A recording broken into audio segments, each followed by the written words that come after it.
Welcome to today's China Economy Lecture. We'll get started momentarily. We're just going to wait about a minute or so to give people who are logging on at the last minute a chance to get settled. Thank you for joining us.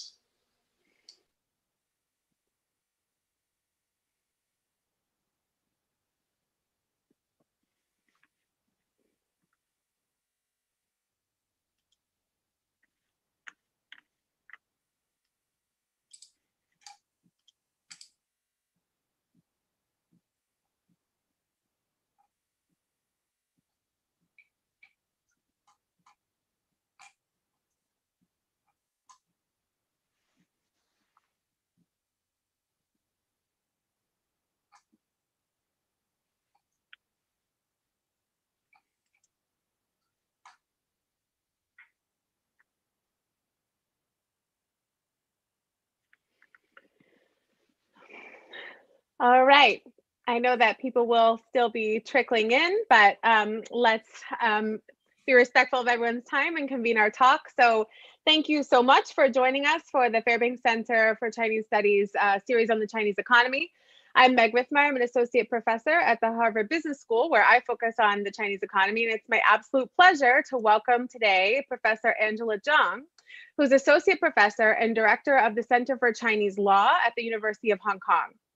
She holds an LLB from Peking University and 3 degrees, her LLM, JD, and JSD from the University of Chicago Law School, where she worked directly with Judge Richard A. Posner, one of the American jurists that almost anyone knows by name. Angela is a specialist on a wide range of issues in law and economics in the state and business in China and beyond China. Her work has been published widely in law journals and an array of popular outlets. And we're very fortunate tonight or tomorrow morning, depending on where you're joining us. It's morning in Hong Kong, to hear about her just published book, Chinese Antitrust Exceptionalism, from Oxford University Press. The book explores the issues of antitrust in China's domestic and international competitive environment. It's a timely topic, and no one better to talk about it than Professor Zhang. So Professor Zhang will speak for about 45 minutes or so to introduce some of the ideas in the book and go beyond the book to talk about more contemporary issues. And then we'll have hopefully plenty of time for questions and answers. I remind you that you're welcome to put your question in the question box at the bottom of your screen at any point. Feel free to identify yourself if you'd like or not. Ask a question anonymously is totally fine. And we'll look forward to hearing from Professor Zhang. So thank you so much for joining us. Thank you, Matt, for the really generous introduction. Hello, everyone. Good evening in America and good morning in Asia. So I prepared some slides. I would like to share my screen. Okay. So you see it okay? Yep, okay. So my book, Chinese Antitrust Exceptionalism, as you see from my background, deals with how China regulates as an antitrust regulator, as well as how China is regulated as a target for regulation. And what I say China is exceptional is because China's unique political and economic institutions, which result in strong power imbalances between businesses and the government. Now, this has implications on both how China regulates and is regulated. For instance, unlike other major antitrust jurisdictions, such as the EU or the United States, businesses rarely challenge the Chinese antitrust authority. And as a result, the entire administrative process is more or less internalized within the bureaucracy. And this makes it very important for us to understand the dynamics of the bureaucratic politics in China. Now, these power imbalances between government and businesses also make China a very unique target for regulation in foreign countries. Foreign policymakers often have a very difficult time to disentangle the relationship between business and the state. And this makes it very challenging for them to determine what exactly is the scope of the Chinese companies. Are these individual companies, or are they just part of the Greater China Inc.? So the difficulty of answering this basic question of scope makes Chinese companies very vulnerable to antitrust challenges in other countries.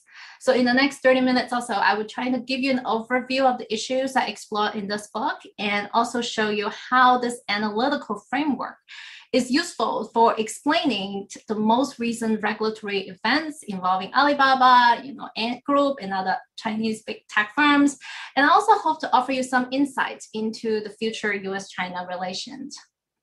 So how does China regulate?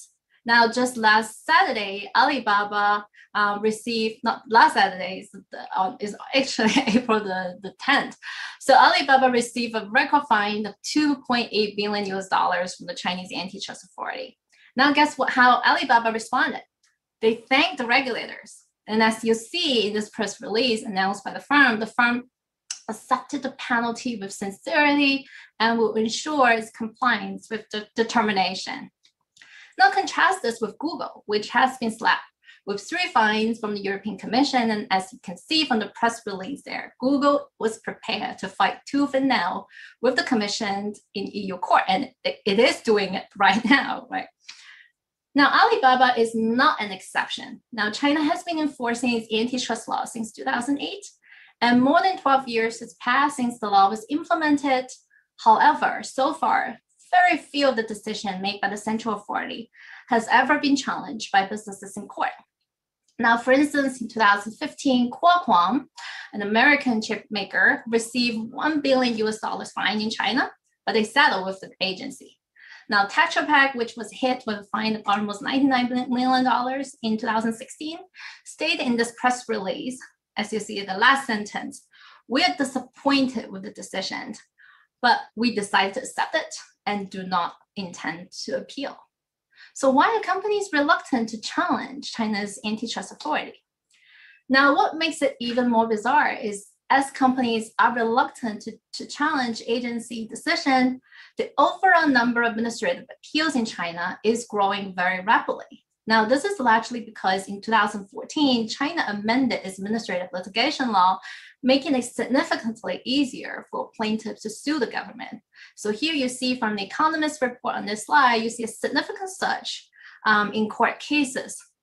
Now, so if the judiciary is improving, then why haven't we seen more plaintiffs challenging enforcement in court? Now, for those of you who understand China very well, I mean, this is a Fairbairn Center, so you have a lot of experts here would know, businesses know that generally they need to maintain a very good relationship with the government, and especially if they need to repeatedly interact with the government, right? I mean, so if you challenge the agency in court, you're essentially burning bridges with the government. Now, but what you might not know is that the Chinese antitrust authority, not just the antitrust authority, I would say other law enforcement authorities as well, are very adept at using media strategies to entice firms to cooperate and settle, and what I call strategic shaming strategy. I want to emphasize on the point of strategic, because they don't apply this sanction uniformly to all firms. They only apply it strategically. Now, let me give you an example. In 2013, the National Development Reform Commission, the NDRC, one of the China's 3 former antitrust agencies, announced on China state television that they had been investigating Bilstein and several other infant formula manufacturers for antitrust violation. Now, the next day, the People's Daily, which is the party's mouthpiece, revealed the name of a few more companies that were involved. Now, curiously, Meiji, Bainame, and Fonterra, these 3 companies, which were subject to investigation at the time, but they were omitted in both the CCTV or the People's Daily News. Now, so you see that the NDRC, in this one single case, selectively exposed these firms to 3 different levels of media publicity. And generally speaking, the less cooperative a firm is, the more it is exposed negatively in the media. Now, Bilstein, which is actually a Chinese company based in Hong Kong, was subject to the most negative media exposure because it initially tried to launch a vigorous defense. And as a result, this firm lost over 1/3 of its market capitalization within 1 week. Now, at the end, the Bilstein also received a very hefty fine, but the market capitalization loss was much, much higher than the fine that it ultimately had to pay. Now, on the other hand, other infant formula firms that were proactive in settling with the government were rewarded with very generous leniency. Now, for instance, here I show you Wire's executive, one of the infant formula producers, executive, even went on the dialogue TV show with a team of NDRC officials, stating that it had quickly cooperated with the agency to provide all the documents the NDRC requested and immediately rectifies wrongdoing by reducing prices. This company ultimately received no penalty from the agency. Now, this tactic was very effective from the NDRC standpoint because the agency was very resource restrained. At that time, they had only about 25 people in Beijing.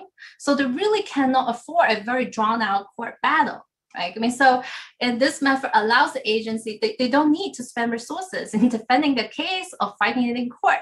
So it quickly allowed the agency to establish itself as a very forceful and serious regulator. Now, as you know, Alibaba was subject to a record fine on April the 10th. Now, what was more damaging to Alibaba is actually not the fine. It is what I call the strategic shaming sanction that was inflicted on the firm. So on Christmas Eve, if you recall, last year, the Chinese antitrust regulator posted a very short, only one sentence announcement that it had been investigating Alibaba's choose one from two business practice, okay? And then only 10 minutes later, the People's Daily published a very long commentary endorsing the investigation. So this move was probably prepared in advance because it seems designed, this commentary seems to be designed to seek first mover advantage and to shape the rhetoric of the discussion of this case. Now, as you may recall, this one sentence announcement caused Alibaba's stock prices to tumble. And on that day, Alibaba's stock dropped by more than 13% in a single day, wiping out over 100 billion US dollars of market capitalization, okay? So compare with that 2.8 billion, that was really nothing. Now, there is nothing particularly wrong with government agency announcing investigation on its website, right?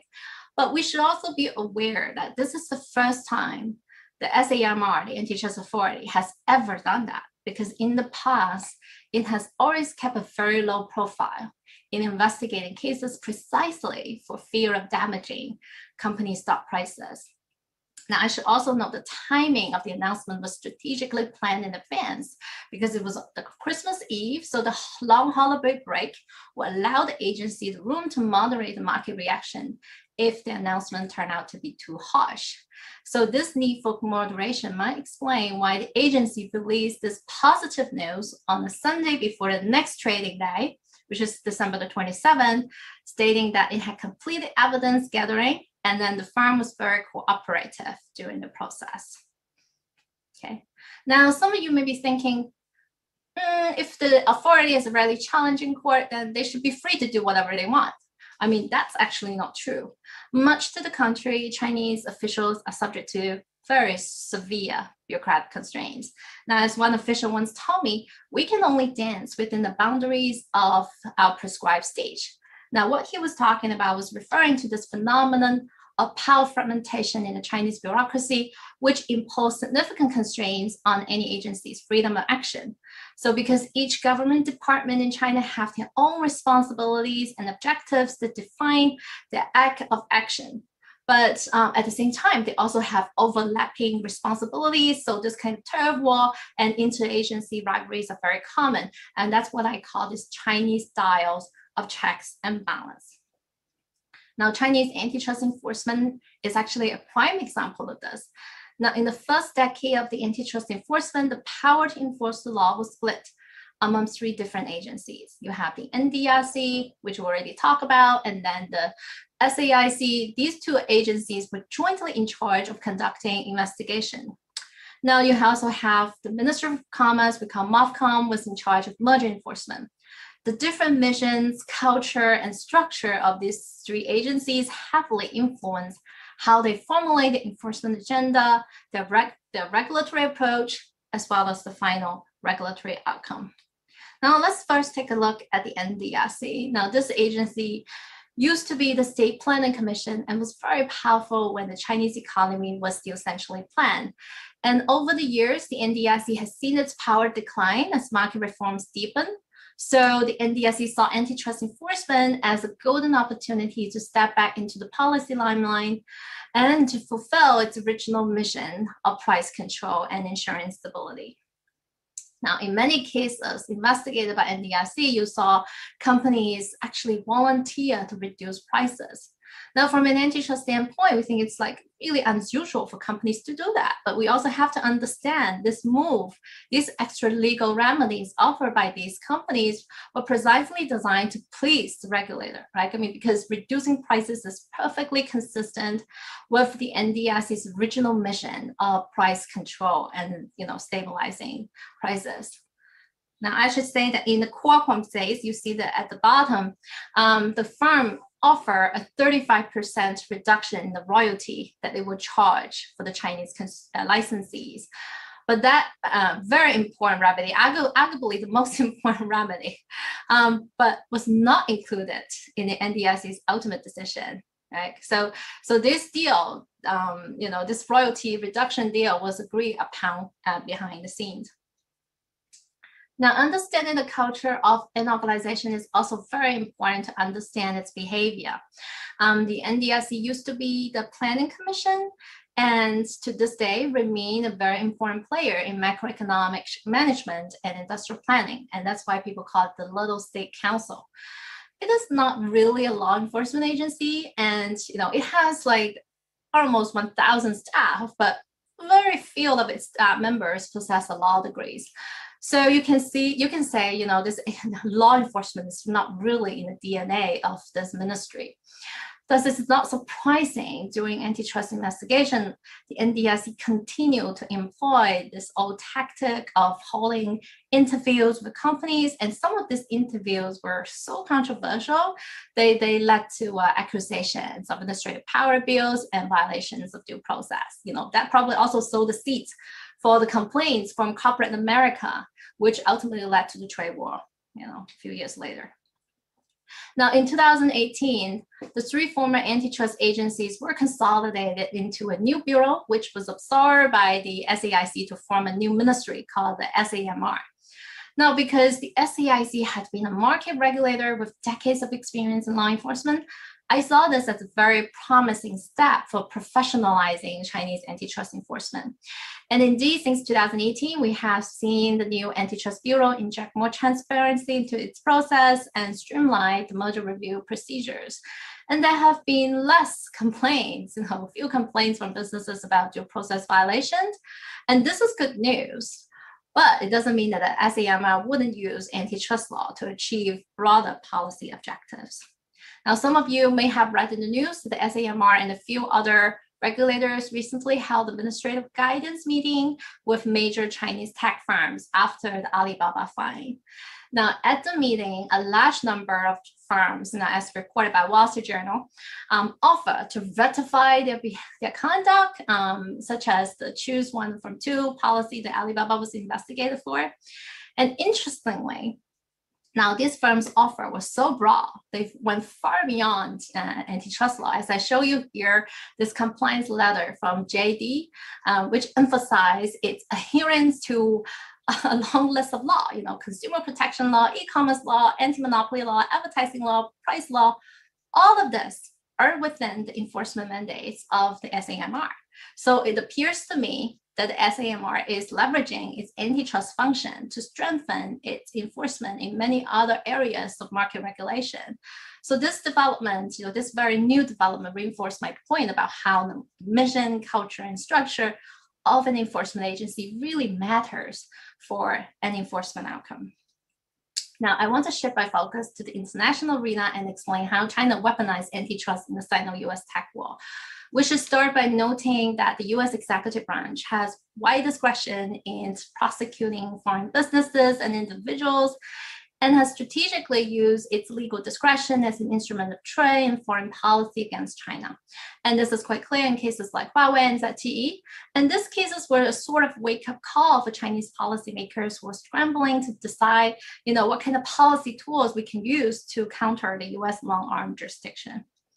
Now, China quickly identified antitrust as an appealing weapon to use against the US. Now, this is primarily because antitrust allowed the Chinese government to exert extraterritorial jurisdiction over US businesses' practices, as long as these companies have sufficient sales to the Chinese market. Now, for instance, a large merger transaction between a US company and a European firm, which seemingly have nothing to do with China, can be held up by China's merger control. Now, Qualcomm's acquisition of NXP in 2018 was one such example. The deal obtained clearance from 8 jurisdictions, and China was the only one that held up this deal. Now, China didn't block this deal. It just strategically delayed approval to such an extent that the parties eventually withdrew the transaction. Now, as you see recently in Wall Street Journal, Cisco's acquisition of Acacia was similarly delayed for a really long time, even though this deal was ultimately clear, but Cisco needed to pay a much higher price for the delay. And just last month, Applied Materials, which is top US chip supplier, have to walk away from its proposed deal to acquire a Japanese electric company again because of the Chinese approval delay. Now, in addition to holding up large mergers, the Chinese antitrust agencies has also flagged this antitrust as a weapon to investigate foreign firms, as you see in this news article from Global Times. So it was saying that, China can investigate companies like Qualcomm, Cisco, and Apple under, laws like cybersecurity review law and anti-monopoly law.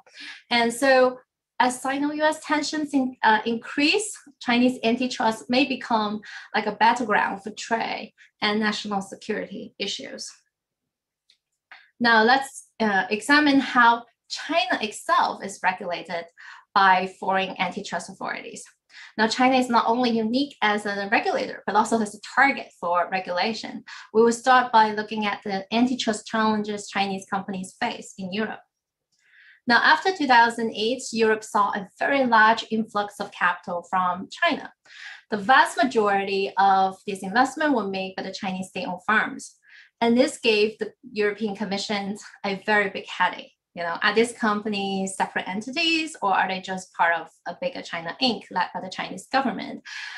For those of you who understand this area of literature, there's not really a black or white answer to this question, and the usual regulatory emphasis on ownership and control can actually produce misleading results.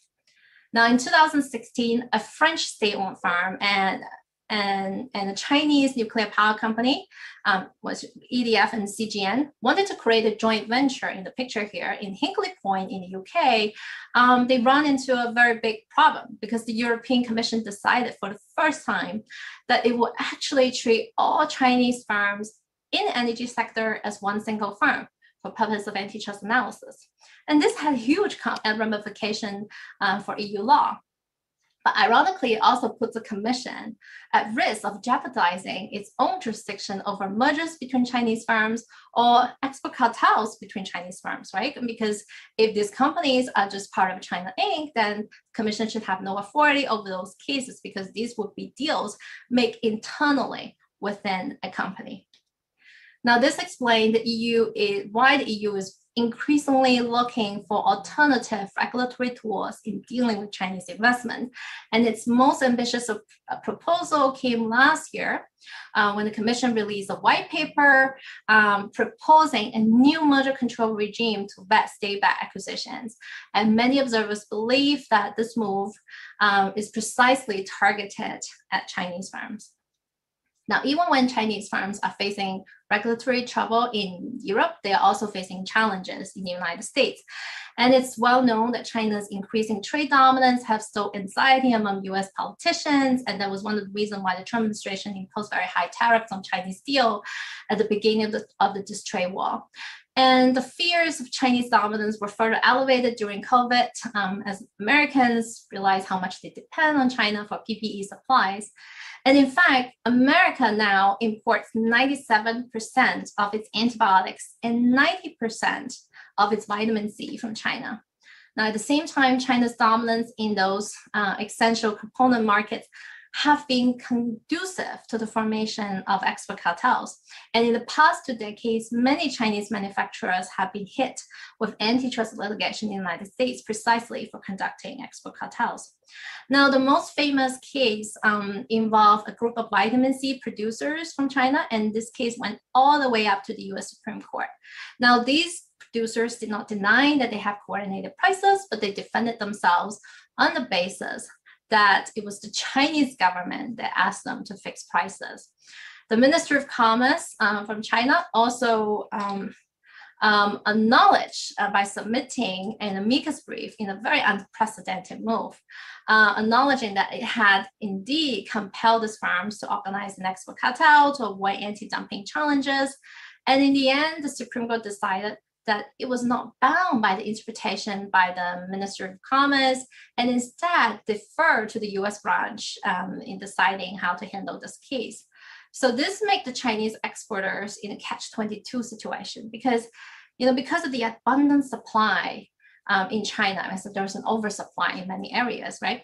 So if they compete fiercely, inevitably they would drive the prices so low, and then they could be subject to anti-dumping charges.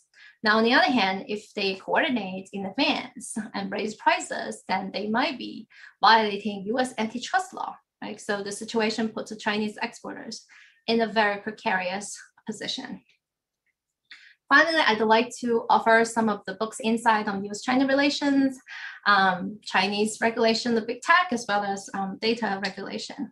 Now, for a really long time, people ask this question, is China a friend or a foe? Now, more and more of you may decide that China is no longer a friend, but the reality remains that the Chinese and the US economies are tightly integrated, and there are mutual benefits for cooperation at both sides, right? In many areas, including climate, right? It's a hot topic recently. So the question becomes, in the absence of friendship and trust, is there any hope for cooperation? Now, I hope this book tells you yes, right? I mean, you see, although foreign firms are vulnerable to regulatory attacks from Chinese authorities, Chinese firms are equally vulnerable to attacks from foreign regulators. And we are seeing tightening scrutiny over Chinese firms from both the EU and the US regulators. So the fact that both sides can obtain significant leverage over the other is actually a good thing, because this is a kind of hostage exchange situation that is essential to maintaining peace between the two countries. And that's precisely why I think more integration rather than less is helpful for peace. Now, for instance, if more Chinese companies are blocked from the US market, like what TikTok, WeChat, or Huawei have experienced, then the United States will have less leverage over China. And that actually make the US operation in China, think about Qualcomm, think about Tesla, right, more vulnerable. This company will become more vulnerable in China. Now, let's also take a look at the book's insight on Chinese fintech regulation. So in the past couple of months, a regulatory storm has blown into China's tech sector, right? Ant Group's IPO, which is supposedly the largest IPO ever, was suspended just 48 hours before its launch. Now, many of the major themes in this book, which we just talked about, are incredibly helpful in explaining what is going on with Chinese regulation of big tech. And we all know that Jack Ma's speech was a very important trigger. But given all this regulatory concern that people have, particularly the regulator have over Ant, why did Ant get the green light to launch its IPO in the first place? So in this op-ed I published in Project Syndicate recently, I argue this has to do with power fragmentation in the Chinese bureaucracy, which is a point I consistently highlight in this book. So Chinese fintech companies like Ant, they are very good at seeking regulatory arbitrage. And by taking advantage of these conflicting goals and missions of different agencies, as we talk about, right? So the People's Bank of China, which oversees prudential regulation, has been a very persistent regulator and has kept a very close eye on Ant from the very start. Now, other financial regulators like the China Securities Regulatory Commission, the CSRC, have very different agenda. The CSRC actually expedited Ant's IPO because it saw it as an important boost to the domestic securities market, particularly when many Chinese firms have been forced to delist from the United States. So in the eyes of the CSRC, this successful launch of Ant's IPO would have been a piece of national pride to the US sanctions. So again, you see different agencies have different incentive in regulating businesses based on their different missions and objectives. Now, this analytical framework in the book is also helpful for analyzing other areas of regulation. Just to give you an example here, data, because it's a very hot topic these days. Now, similar to antitrust, bureaucratic politics also dominates the administrative enforcement process of data protection law. And in China, there are currently at least 4 regulators in charge of legislation and enforcement, and there are other industry regulators that could be involved as well. Now, similarly, the degree of power that the government has over businesses, again, we go back to the first slide about the power imbalances between businesses and government, also leads to very deep foreign mistrust of foreign firms when it comes to data security, right? I mean, that's precisely the reason why firms like TikTok or WeChat have experienced many difficulties as they expand in other countries like the United States, precisely because of data protection issues. And I would like to pause there, and thanks very much. And I really look forward to discussing this book with Matt and the audience here. Thank you. Wow, thank you, Angela. That was a tremendous amount of insight, and I have a lot of questions myself. We're opening it up to Q&A, so please do type your question in the Q&A box. We already have a couple, but I'm going to take my privilege and ask my question first. And so the first has to do with whether you have observed the articulation of a theory of antitrust in China along the lines that, you know, we see these kinds of intellectual debates in the United States and Europe over time, and regulators in those two markets have different authorities in antitrust. And so if you've seen the emergence of any consistent principles or debates on antitrust within the Chinese market. And then secondly, which, you know, someone's asked about the application of China's anti-monopoly law to SOEs in China. And so whether there's any consideration of using, you know, as you talk about power fragmentation, you know, using certain parts of the Chinese bureaucracy to try to discipline SOEs at you know, within different parts of the Chinese fragmented bureaucracy. So, so those were sort of my two questions, and one from the audience so far.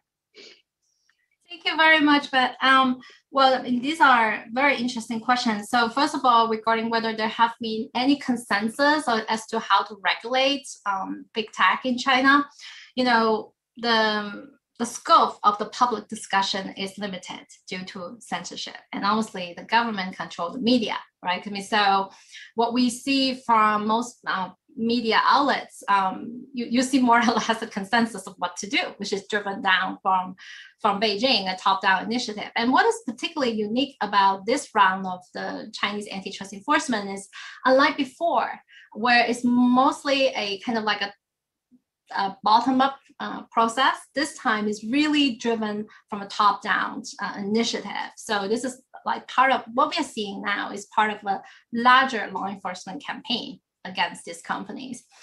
So all the rhetoric have been closely shaped, as you see. You know, as soon as Alibaba was investigation was announced, there was 10 minutes later there was a People Daily, you know, commentary, you know, put in there just to shape the rhetoric, because they know other media outlets will quote, and this commentary will also guide, you know, other media outlets, including those commercial media outlets as well, right? I mean, so we, at least on the surface, you sort of see a consensus of what we need to do, and everybody applaud the government's action.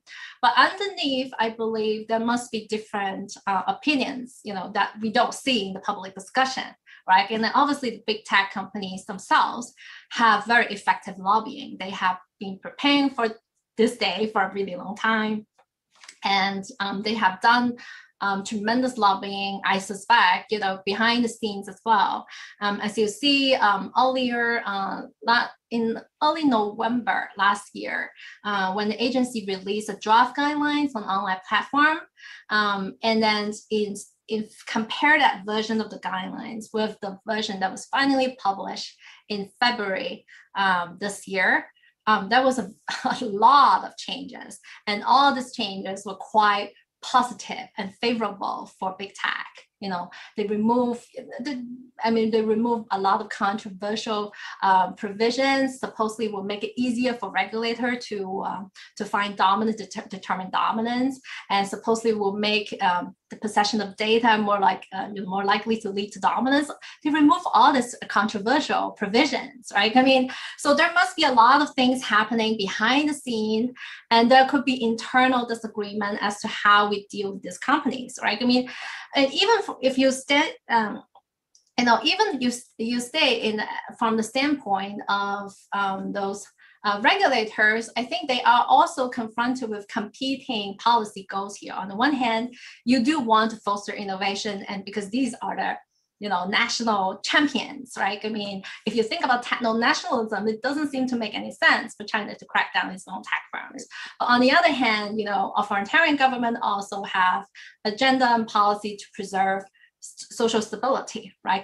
If because the concentration of the market has led to a lot of antitrust issues, not just antitrust, but also social problems like inequality, employment, labor, a lot of issues, right? So there is also other policy objectives the government needs to consider. So they are, internally, I'm sure the government needs to balance these two competing goals. And that's precisely why I believe, the big tech has been very effective in the lobbying. And it can also be reflected in the recent move by the antitrust regulator. Because as soon as you see after Alibaba was fine, the market was panicked, who will be next? Would it be Meituan? Would it be Tencent? Right? Everybody's calling me. It's like, they just tell me who's next. And I said, I was just reiterate those points I just talked about. The government has many policy consideration here. So it's not surprising, because you see a few days later, the SAMR announced that we're going to have this conference meeting with all these big tech firms. And if they rectify their behavior, submit all these rectification plans, and you make this commitment in advance in public, and it seems like they're not going to investigate them, right? So the agency is simultaneously extending both a promise and a threat here. If you comply, then there's no more investigation, and that, calm the investors, tame the market, as you see how much Tencent and the Meituan stock has plummeted in the past couple of months, right? Because of the Alibaba, because people are afraid the spillover effects into their companies. So this tame the market, assure the investors. But on the other hand, they still want to maintain a threat, right? If you don't behave, I can come back to investigate you anytime. I can come back to investigate your past exclusionary practice as well. They have perfectly legitimate reason to do that. So you see, this is a very Chinese style of governance, and it also reflects this kind of multi-agenda on the government's plates. Yeah. And regard to the second question about SOE, I'm actually, there is a perfect example in this in China's antitrust enforcement. In 2011, the NDRC, which is the former antitrust regulator, they investigated China Telecom and China Unicorn, two of the largest state-owned telecom firms, for abuse of dominance. And that case was also strategically announced on the Chinese state media. It was actually announced on state television, similar to the Bilstein case that we talk about. And actually, these are the only two times in the past 12 years that I ever seen the antitrust authority announce this case on state media. And this move was precisely to gain momentum to push forward this case, because that case, they run into a lot of trouble.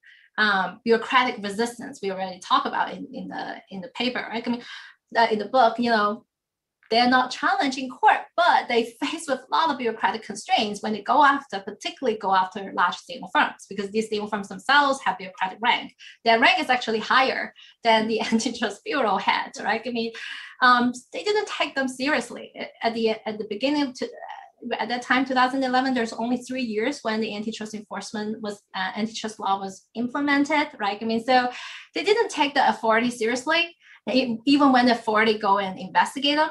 And they also have a lot of backers behind them, because the state-owned firm can more easily leverage and lobby within the government, right? I mean, they have the they have the sector regulator, the MIIT, the Ministry of Industry and Information Technology, which is a sector regulator overseeing telecom pricing.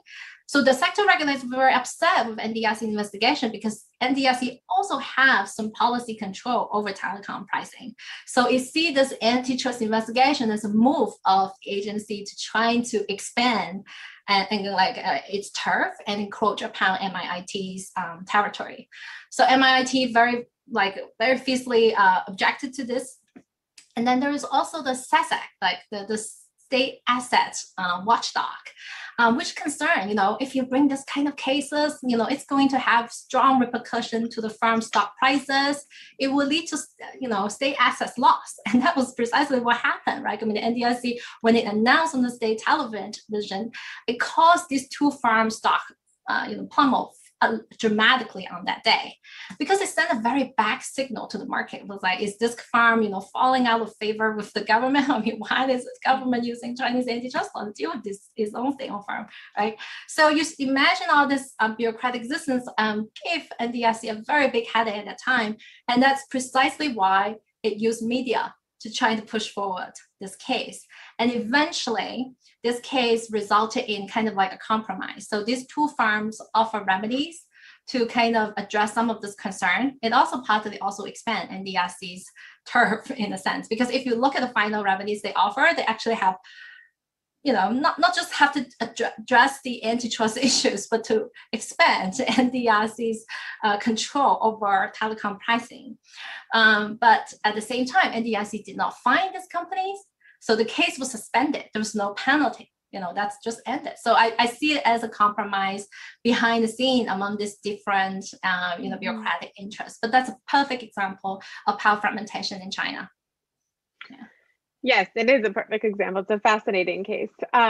So I'm going to ask a question from Bill Xiao, my colleague at the Fairbanks Center, who asked a similar question about the different standards and criteria for monopoly and antitrust in the US versus China. And so in terms of, for example, looking at, if I can kind of add in a little bit to his question. So, in the United States for such a long time, it's been about price, right? It's been about price as the determinant of abuse of market position or monopoly.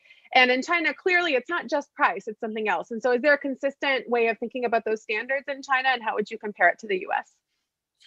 Well, I mean, Chinese authorities are very much up to date. I mean, they follow whatever the US, the EU was talking about very closely. If you talk to the people on the ground, I mean, they're totally on top of everything, every single law, every debate that was happening in other jurisdictions. So at the academic level or even at the agency level, I think they're well versed of what's happening right now. I mean, there is a bigger debate in the US right now, whether we've from the traditional emphasis on price to maybe broader objective about quality, about innovations, right? I mean, but in China, I think our authority needs to take into account much more, consideration than just price, innovations, and quality. And obviously, these will be important priority considerations. But I think they need to consider more. Right. I mean, as you see recently in this in Wall Street Journal, there's been a lot of rumors, from the media. Right. I mean, for instance, Alibaba is asked to divest media assets. There's been rumor. I mean, obviously, at the end, you see the penalty decision. There's no divestiture of any sort. And by the way, under Chinese law, there's not really a legal basis for the authority to ask the firm to divest its assets on the basis of abuse of dominance anyway. So at the time when I saw the Wall Street Journal paper, I was quite puzzled. I mean, where does this come from? But at least, it has to come from somewhere within the bureaucracy. Somebody at the bureaucracy had proposed, we just feel uncomfortable. This firm has grown so big and, and has the power to control public opinion, right? I mean, there have been instances where it seems like the firm has manipulated some of the public opinion involving the scandal of its executive, and that worried the government, right? I mean, the control of the public opinion was something that they worry about. I mean, that, but as to how the government deal with those issues, they could use antitrust to solve this problem potentially. I mean, because it is, if they bought in, Weibo, they bought in South China Morning Post, they could unwind this transaction, although it's not a very strong legal basis. But at the same time, as I talk about in this talk, sometimes firms offer extra legal remedies to please the regulator, right? I mean, there's nothing wrong for the firm to just volunteer, right? I mean, even if the government doesn't say it in the decision, right? I mean, so you see in the Qualcomm decision, right? The most important remedy was not incorporated in the legal decision. It was bargained behind the scenes, right? I mean, so I would not be surprised if the firm divests some part of the assets that the government doesn't like, even if it's not theoretically under the law, right? I mean, and it's to address some of the concern of the government over these big tech firms. Yeah. So related to that, there's an excellent question from Lei Sun, which is taking all of this into consideration. Do you feel that China's antitrust enforcement and practice is strengthening the rule of law or weakening it? So, and there's evidence on both sides. And what do you think? It's a very complicated question. I mean, as a law professor, what I see is particularly promising is the agency restructurings that happened in 2018, which consolidated all the enforcement power under the SAMR, which is the new ministry, because this is traditionally a market regulator, have decades of experience in law enforcement. So naturally, you will expect this agency will know what it's doing, unlike before when we have an industrial planner and DRC to enforce this law, right? And these agencies go out to talk to merchants and force them to low prices. I mean, that's not how it's supposed to be done. So I do see some positive sign with Chinese antitrust enforcement, particularly with this restructuring. It's this change of institutional structure, which is hugely important. But that's a point that tends to be overlooked because lawyers and the public tend to look at the law itself, kind of look at the black and white letter. They didn't know, how much the institutional factors, like including the people there, the culture of the organization, the structure of the organization has such a huge impact on how it is enforced, right? I mean, but on the other hand, as you see in the recent round of the law enforcement campaign, which was very much driven by a top-down initiative, right? I mean, you see this kind of repeated use of strategic shaming. You see this kind on Alibaba, right, which caused these firms to lose how much, like 13% of market cap, and it's still not coming back. Even though its stock prices has rebounded when the penalty decision was released, it actually rebounded by up to 8% on that day, but it's still not coming back because the stock prices were still quite suppressed. But this kind of strategic reputation damage inflict on the company will have a long-lasting impact on this firm. Right. I mean, that also explains why the firm was very proactive in cooperating with the agency. Remember, back in 2015, and the Alibaba also have a public row with SAIC, which is the predecessor of the current antitrust authority, SAMR. At that time, Alibaba did, fight very fiercely in public. It complained about the agency's improper procedure of scrutinizing this counterfeit products, and they make a public row calling the director of the e-commerce bureau, blowing the black whistle, right? I mean, although eventually that public row also caused Alibaba's stock to tumble by 8% on that day. But you see at that time, the firm was more more ready to fight, but here it was like completely tame, right? I mean, there's like, we thank the regulator, we're ready to move on, It's a very different dynamic. So because this strategic shaming strategy was extremely helpful. And you also see, again, this kind of administrative interviews that have been conducted with all these big tech firms. And these big tech firms volunteer to offer preemptive commitments of compliance, right? I mean, and then now there's no more, it seems like the government is making a promise that if you comply, we're not going to, go after your past practices. I mean, that doesn't seem to be on the basis of, law, right? I mean, if you have this firm has conducted exclusionary conduct that could be violating law, then it's the responsibility of the agencies to go after this company. It's like, I mean, what is the legal basis of the settlement? I mean, this is not even, something within the realm of the antitrust law. There's not it's not a legal basis for doing that. Preemptively settle, right? I mean, and also think about, along with the penalty decision that was issued on Alibaba, the SAMR imposed an administrative guidance note for Alibaba. There is a 16-point administrative guidance note that was hardly mentioned in any media coverage. But if you go to take a look at this 16 guidance note, which Alibaba is required to submit a ratification plan by the end of this month. And they also need to submit an annual report to the agency in the next 3 years. You will see this guidance note not just deal with antitrust, it deals with all sorts of compliance issues that the firm need to deal with. And all these compliance issues obviously also fall within the mandates of the antitrust authority, SAMR, which is just talked about. I mean, they try to leverage antitrust as the function to expand into other territories of enforcement, right? I mean, this regulatory spillover was clearly was very explicitly indicated in this administrative guidance law. And again, administrative guidance there's no legal basis in law, right? I mean, you can make administrative guidance according to law or not according to law, right? I mean, it's just guidance from the agency. But in the current political environment and this situation, is Alibaba going to follow this guidance? Yes. Right? I mean, they are definitely going to submit this replication plan, right? I mean, they're going to submit this annual report and there will be no challenge, right? I mean, so you do see this kind of repeated dynamics, unfortunately, you see this kind of extra legal remedies that were offered. You see the extra legal measure that was applied in the current round of the law enforcement campaign.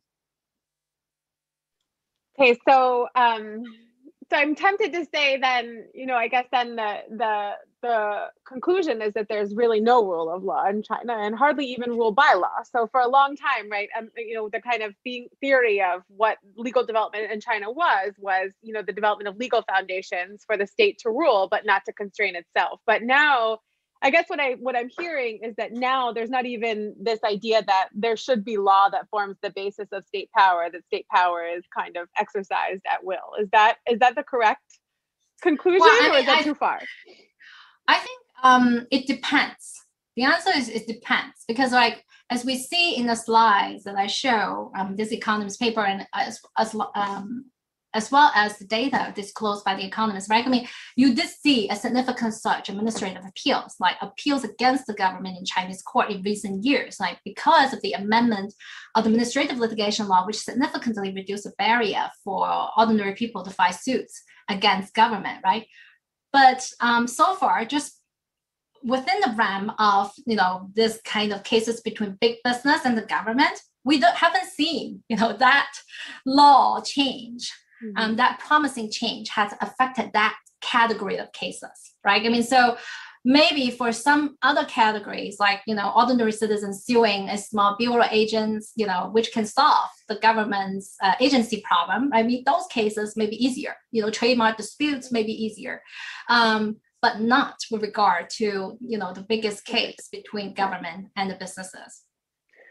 Great. So that's a good segue into a large number of questions we have basically on these big tech firms. So a lot of questions related to Jack Ma. Why did he give the speech that he gave in Shanghai? Did he miscalculate or misunderstand something about this new direction, or as you say, this new political climate? And what is next? I mean, so I know everyone's calling you to ask what is next and who is next, but what are the implications for companies like Tencent and ByteDance, given what happened?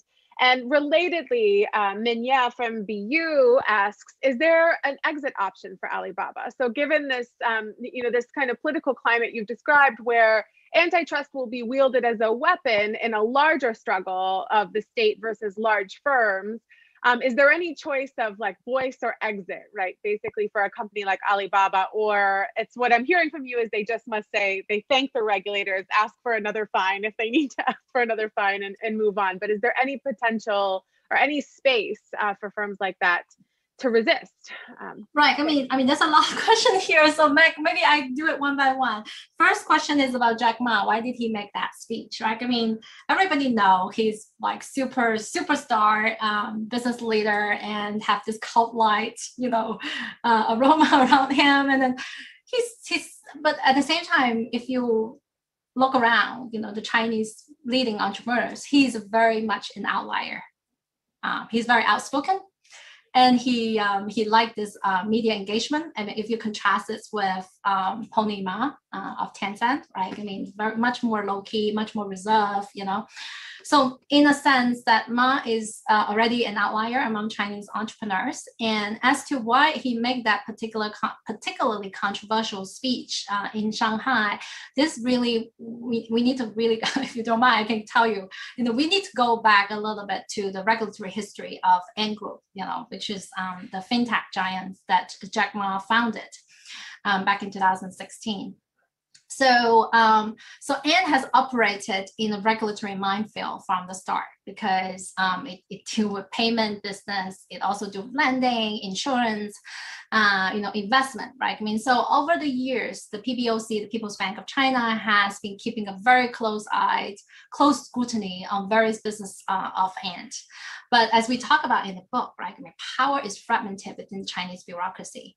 So Ant, haven't grown up on the Chinese soil and haven't been led by incredibly smart leadership, right? I mean, people like Jack, knows how to maneuver this kind of bureaucratic politics really well, right? I mean, because the power fragmentation, which is the Chinese style of checks and balance, allow the company the opportunity to seek for regulatory arbitrage, right? I mean, as we said, authoritarian government has multi-purpose policy goals, right? They want economic prosperity, they want social stability, and they want nationalism. They want the national champions as well, right? I mean, so Ant is very good at exploiting those, conflicting missions and objectives among different agencies and between different levels of government, right? I mean, Alibaba and Ant obviously have very close relationship with the local government, right? I mean, so they trying to play this game, leveraging this different levels of government and the different agencies, different objectives to play with each other.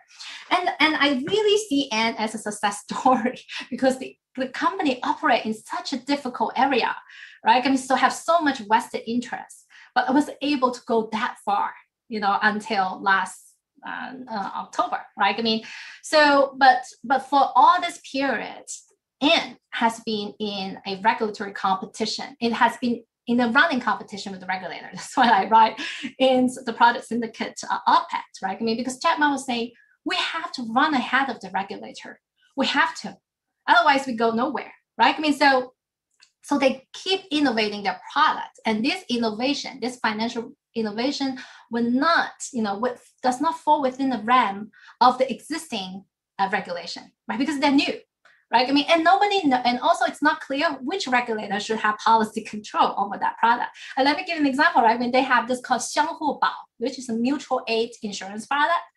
And claim that this is not insurance. This is a mutual aid product. People just put in their money and inside this pot, and if somebody gets sick, they can take money from here. They can claim the money, right? I mean, it's not insurance, but it does look like insurance, right? I mean, so they're very good, right? I mean, so there's always a regulatory lag between, when they create a product and when the regulator can finally catch up, right? I mean, so and you know, if you look at it in the past 5 years, they keep innovating, they keep creating things, and whenever they launch a product, overnight it becomes a sensational story. Like the next day, it becomes the largest fund like Yueba become the largest investment fund in the world, right? Because Alipay is so huge, right? I mean, so they can create a scale very quickly, and they can innovate very quickly. So the regulator was always like running behind the company.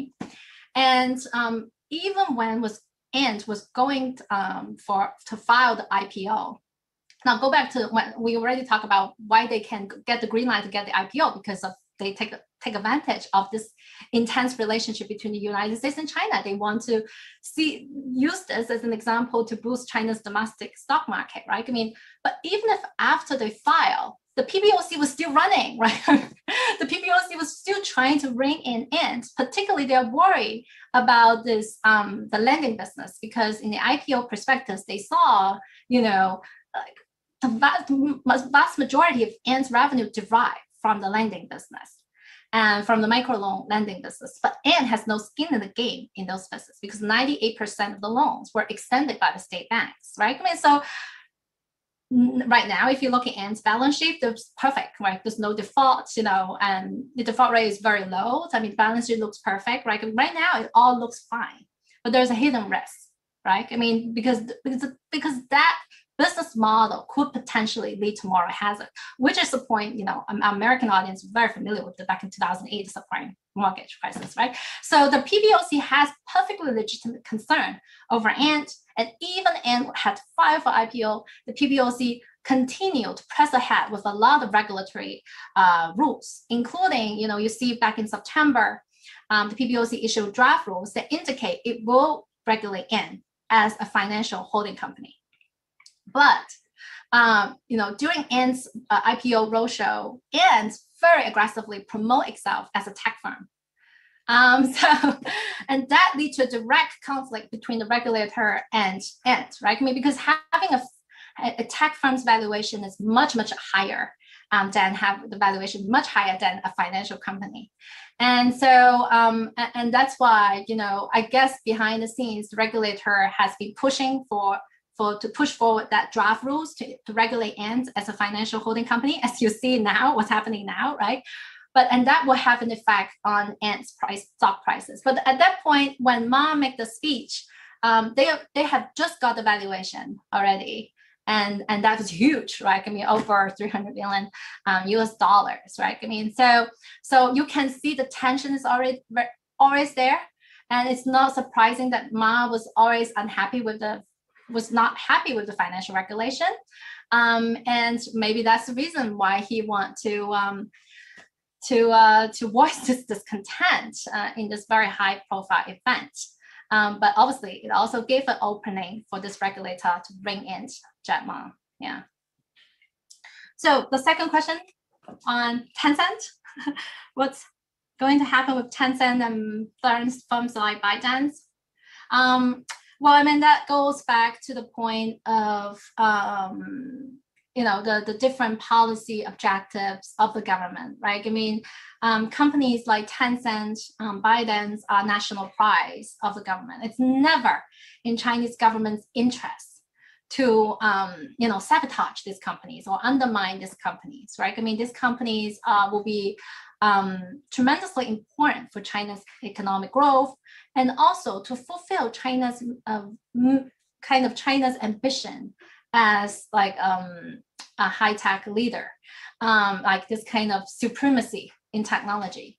And think about, you know, I see this kind of crackdown. I actually wrote another small piece. I see what can really result from this crackdown is like these companies will be nudged towards a different direction. You know, because if you look at United States and China, look at their big tech businesses.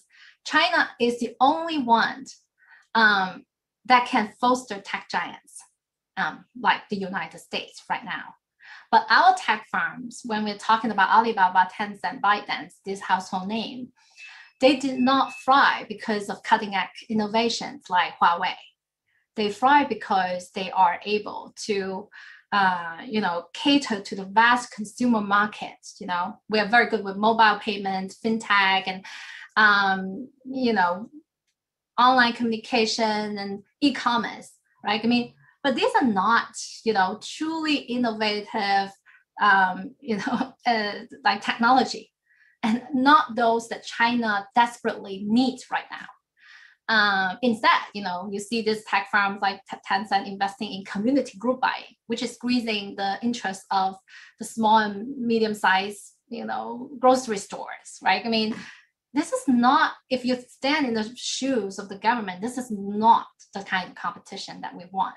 What the Chinese leadership want, which is the biggest elephant in the room, is that how do we close the gap in this technological rivalry with the United States, right? We need more companies like Huawei. We need more companies that, the Chinese government think we need companies that really are truly innovative, that invest in foundational science and technology, right, to close this gap. And so, and if they look around, really, they can really count on these people, because these firms, because they're cash rich, right? They have tons of money. They have an army of talents. They are very sophisticated in software development already. So it's very natural for the government to count on this firm to move towards those directions. And that kind of intention is quite clear. As you see, recently there was a People's Daily commentary saying, don't just focus on selling cabbage. Focus on looking at the stars, right? Aim, have bigger ambitions, and I think the government will have stronger urge to push this company towards that direction, because the antitrust does give the government a leverage, right? Because these are not state-owned firms. For the government to discipline these companies, antitrust is an incredibly useful tool, and that tool is already overhanging this company's head, right? Because you're so successful, right? That your biggest vulnerability will be antitrust, and the government can always go after you using antitrust. But of course, if you're going to become Huawei, we're not going to use antitrust law over Huawei, right? So I think these firms will strive to become more innovative in the direction the government desire as a form of self-protection. But as to how efficient would that be, that's another question, right? But you already see this company doing that, right? Tencent have invested hundreds of billions of dollars in digital infrastructure. Alibaba have invested in semiconductor, and Baidu has invested heavily on driverless car. And I think in the next few years, you should expect these companies to do more in those areas. Okay. Well, we'll take, last question. I think this is you're putting together just an amazing amount of information, and we're grateful to you, but we realize we're probably taxing you quite a bit. So the very last question is a very sort of antitrust question, and it's about price fixing and who's adjudicating it. So the question is that vertical price fixing, as opposed to horizontal, has been the subject of policy debate in the US, with more conservatives kind of arguing that vertical price fixing should not be subject to anti-monopoly regulation. In China, there doesn't appear to be any sympathy with that viewpoint. And does that sound right to you? Oh, yeah. Our regulators love vertical price fixing. we love it. They love it in a sense that because these are the cases very easy to go after. Mm-hmm. And to this day, during the days of the NDRC, the NDRC just like completely prioritized on doing this RPM cases, precisely because, unlike cartels, which is very secretive, it's very difficult to gather evidence. RPM is, you more or less have some complaints, it's much easier to identify the evidence. And unlike abuse, which takes, exhausting amount of time to do the investigation and also do the market analysis, RPM, when you find it, you see it, right? So they supposedly show a much lower burden of proof in investigating those cases, and actually form the major component of the enforcement efforts for the first decade of the enforcement. And to this day, you continue to see they continuously bring these cases in RPM. It's now, as to how much it benefits consumer, that's another story, because in those cases, you always see, as soon as the regulator bring in, they raise their hands, and then they offer to reduce prices. But how long they reduce the price, that's another question, how long that will last. And those cases were rarely challenged in court, It just gives a very convenient policy tool for the regulator to stabilize prices. And unfortunately, we're still seeing that direction going on these days. I think there was a question earlier about exit option of these companies. Yeah, I mean, exit options of companies like Alibaba. I don't think companies like Alibaba is going to exit. I mean, in contrast to this kind of dire consequences that have been portrayed in the Western media, right? I mean, we have to bear in mind that these Chinese companies grown up in China's unique political and economic institutions. They know how to adapt to this institutional environment very well. I mean, they have many ways that they can continue to, find the room to grow, survive, or even prosper in the Chinese economy. And so I'm quite optimistic about their resilience, right? I mean, we already talked about a very important strategy that they employ, which is regulatory arbitrage. And I think they will continue to explore that opportunity, right? I mean, not just among different agencies, but even among different areas of law, right? I mean, so you see Alibaba and Tencent have been, Ant Group and Tencent have been asked to transfer data to the government, government joint venture in order to, and that will be, will be a huge blow to their competitive advantage. But these tech firms were saying, we can't just transfer data to another firm because that would be violation of consumer privacy, right? I mean, so they're very smart, right? I mean, they're playing different laws against each other. And I would think that they will be proactively seeking for privacy regulation to regulate themselves, to strengthen and entrench their own dominant position. So yeah, I mean, there's a famous saying that those that doesn't kill me make me stronger. And I think that they will emerge unscathed from this for a large extent, and then they might even become stronger in the future. This has been amazing. We're lucky to have your voice in this, educating us in this incredible time. I mean, it's amazing to watch what's happening in China right now. And nobody knows more about these different agencies and what their purviews are and what their fights are than you do. So I highly recommend Angela Zhang's book, and just please join me in thanking her for giving this talk on a bright early morning in Hong Kong. We're grateful to you, and so thank you very much for joining us. Thank you very much, Matt. It was a great pleasure to be here. Great. Bye. Thank you. Bye-bye.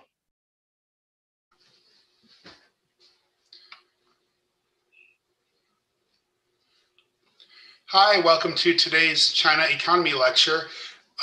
We are going to begin in about a minute. We're going to give a couple seconds for people to log in at the last minute, and then we'll start our presentation. Thank you for joining us.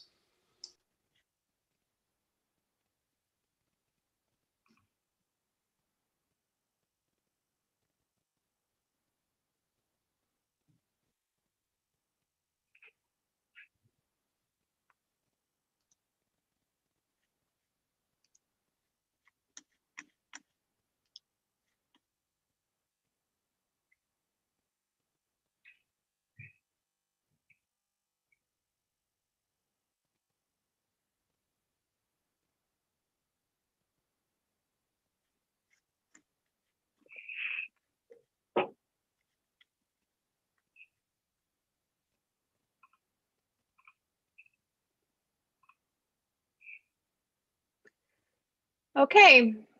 Thank you so much to the Fairbanks Center for organizing us. My name is Meg Rithmeyer. I'm the F. Warren McFarland Associate Professor at Harvard Business School, where I focus on China and the Chinese economy. And I'm the convener of this seminar on the Chinese economy. We have a great guest today that I'm going to introduce momentarily, but I just want to let everyone here know that our next meeting would be April 19th, and it's at 8 p.m. Boston time. We're going to have Angela Zhang from the University of Hong Kong speaking on her new book on antitrust policy in China.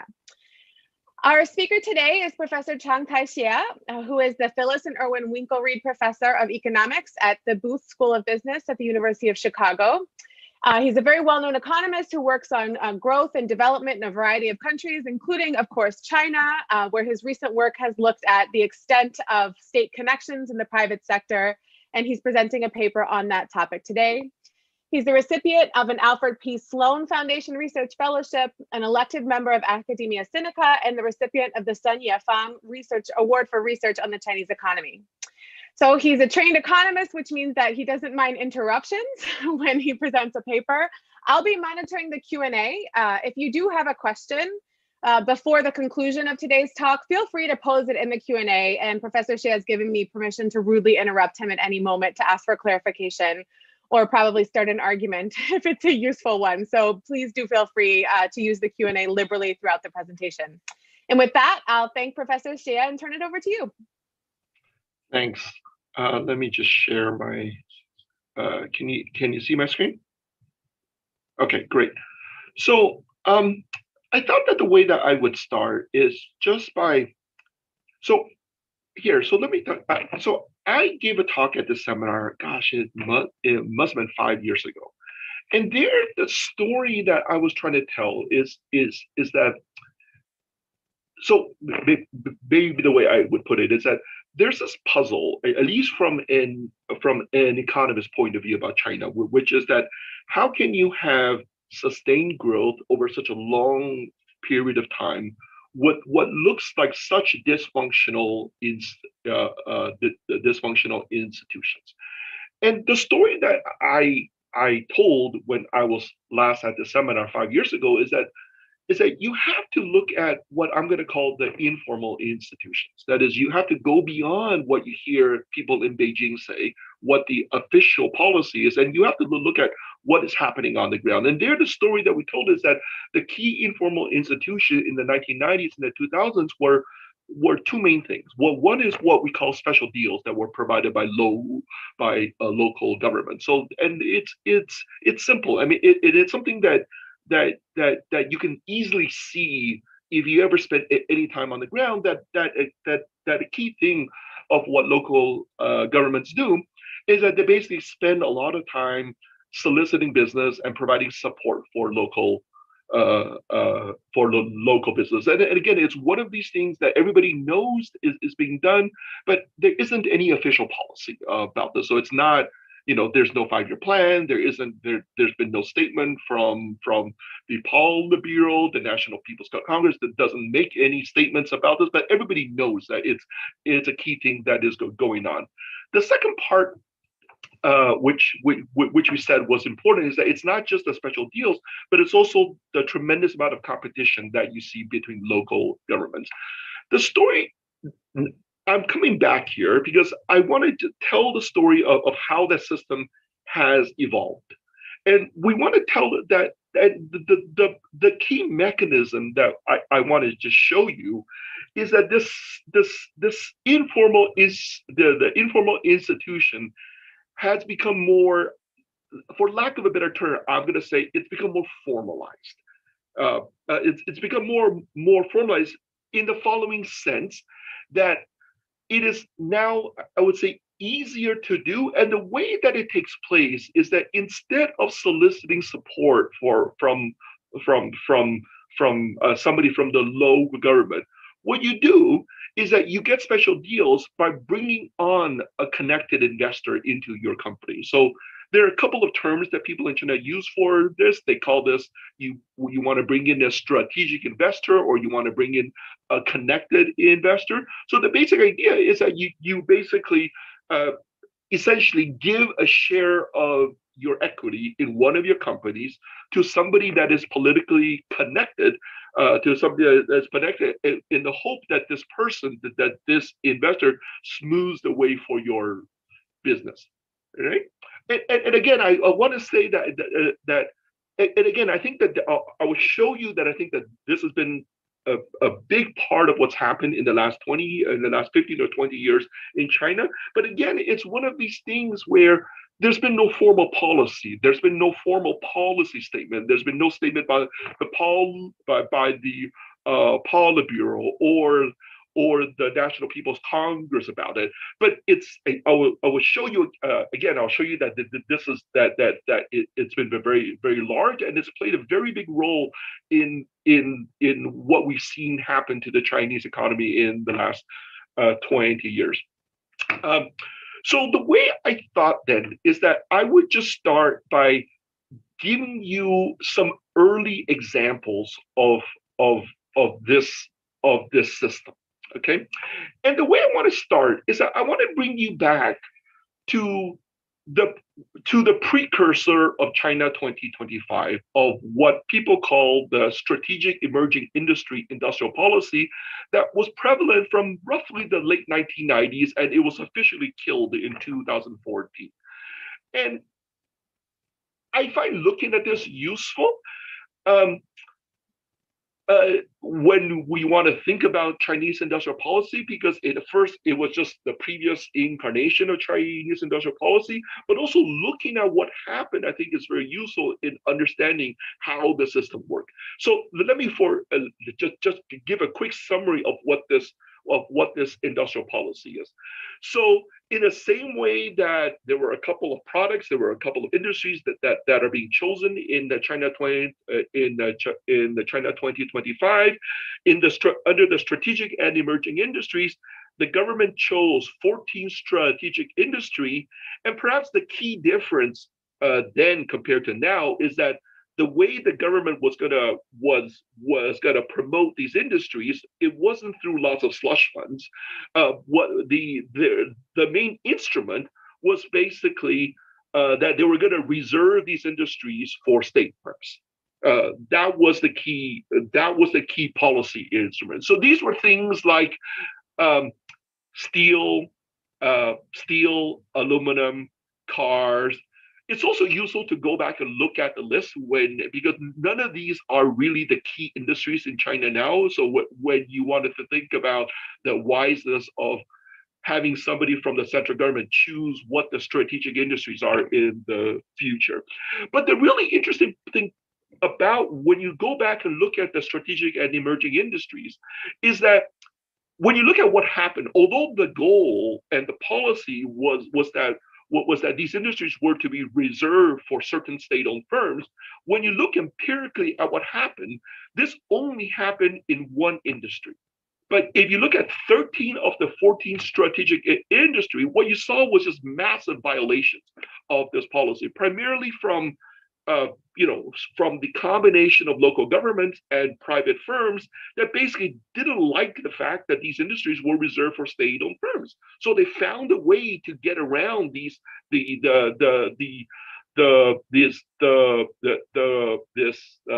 strategic emerging industry. And I'll give you two examples of this, and I'm picking these two because the way that it was done was through an early version of what I'm going to document now. The first example is what happened to the car industry. So the car industry was one of the strategic industry, and basically there in the car industry, production was reserved for 6 state-owned firms. So companies like First Auto Works, Beijing Auto, Shanghai Auto. In the late 1990s and 2000, this is a story that I really like. There was this car company called Chery, and it was basically operating illegally. That basically it was producing cars. It was basically, its first product at the time, its first product was a knockoff of the Volkswagen Jetta. But the main problem that it had was that it was not part of Chinese industrial policy. That is, it didn't have the license. It didn't have the relevant license from the NDRC to make cars. There's a long, fascinating story about all the things that they did in order to get the license from the NDRC.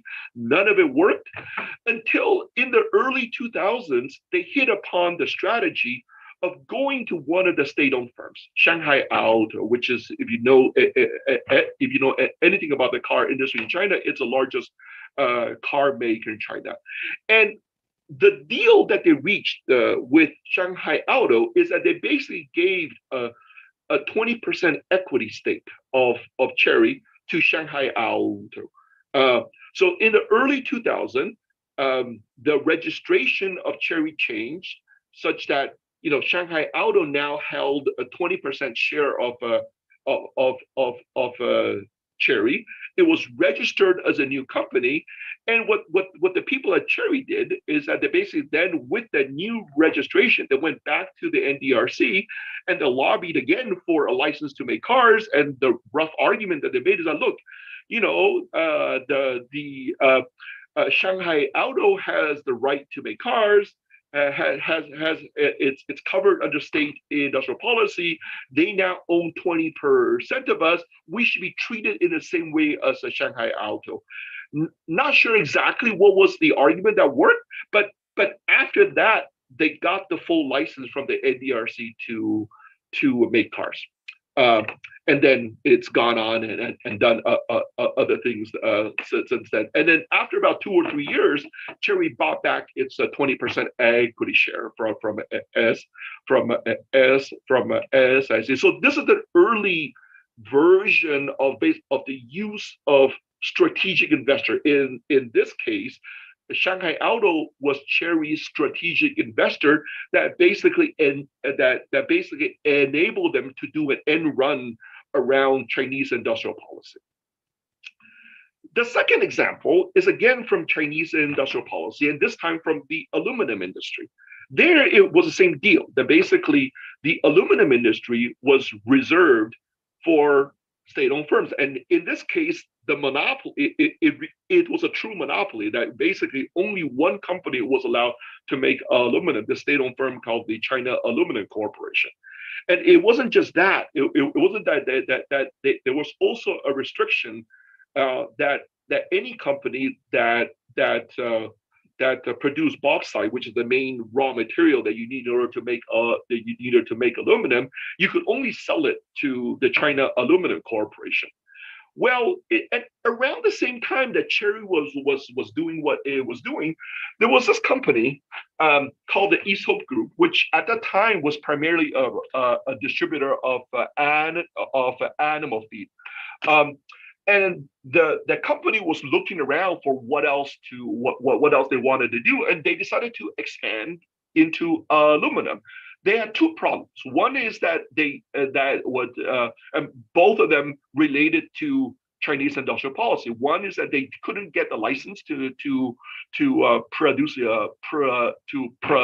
aluminum, because a private company producing aluminum was a violation of the law.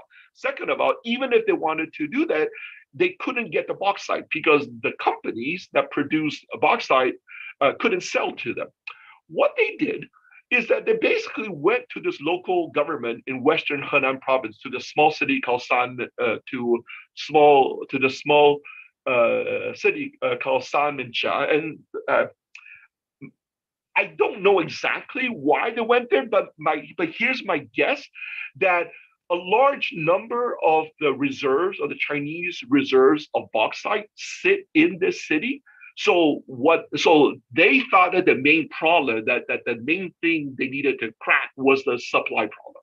So they went into the city and they basically created a joint venture with the local government of Sanmenxia. So they basically, so their joint venture partner was a local state-owned firm called Huanghe Electricity.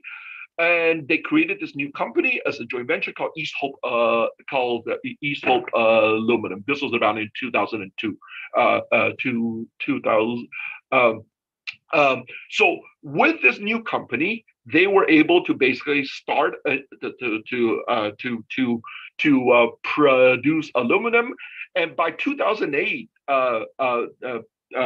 the state's share of the aluminum sector, it was previously at 98% in 2002.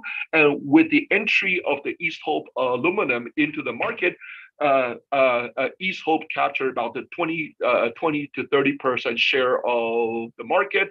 The state-owned firm is still the largest company, but it no longer had a monopoly on the market. So I'm going to come back and just tell you more about these two companies and what's happened to these companies since then. But what we're going to do is that we're going to just show you how these were early examples of what has grown tremendously since the early 2000s. So the key thing that we're going to bring to the table is that we have new data.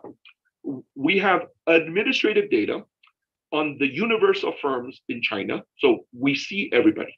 So we see everybody, down from the noodle shop vendor to the largest firm, to the largest company in China. And I'll say more about it. We also see all the holding companies, which is going to be key. And the key thing is that it is administrative data. So we also see the owners of every single company. So we can tell you for every single company in China, who is the ultimate owner of this company. Okay. And once we identify the owners, what we can do then is that we can look at, well, what are the relationships between the different owners and how have the relationships changed?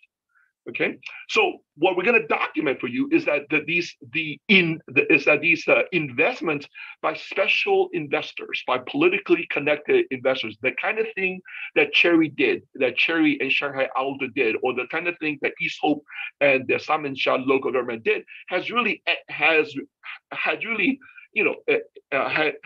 expanded dramatically in the last 20 or so years. Okay. So let me just give you a quick summary of what is it that we find, and then I'll jump back and just and show you more of the data, so you can get a sense of what we can measure and what we can't measure. So we document four key things.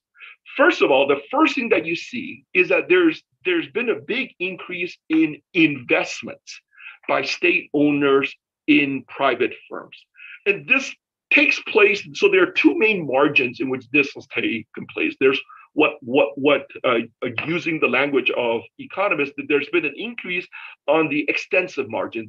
That is what fraction of state owners are doing this. Okay, and that number goes up from 3% of state owners were doing this 20 years ago, and now it's 25% of state owners are doing this. Second, there's a conditional on doing this.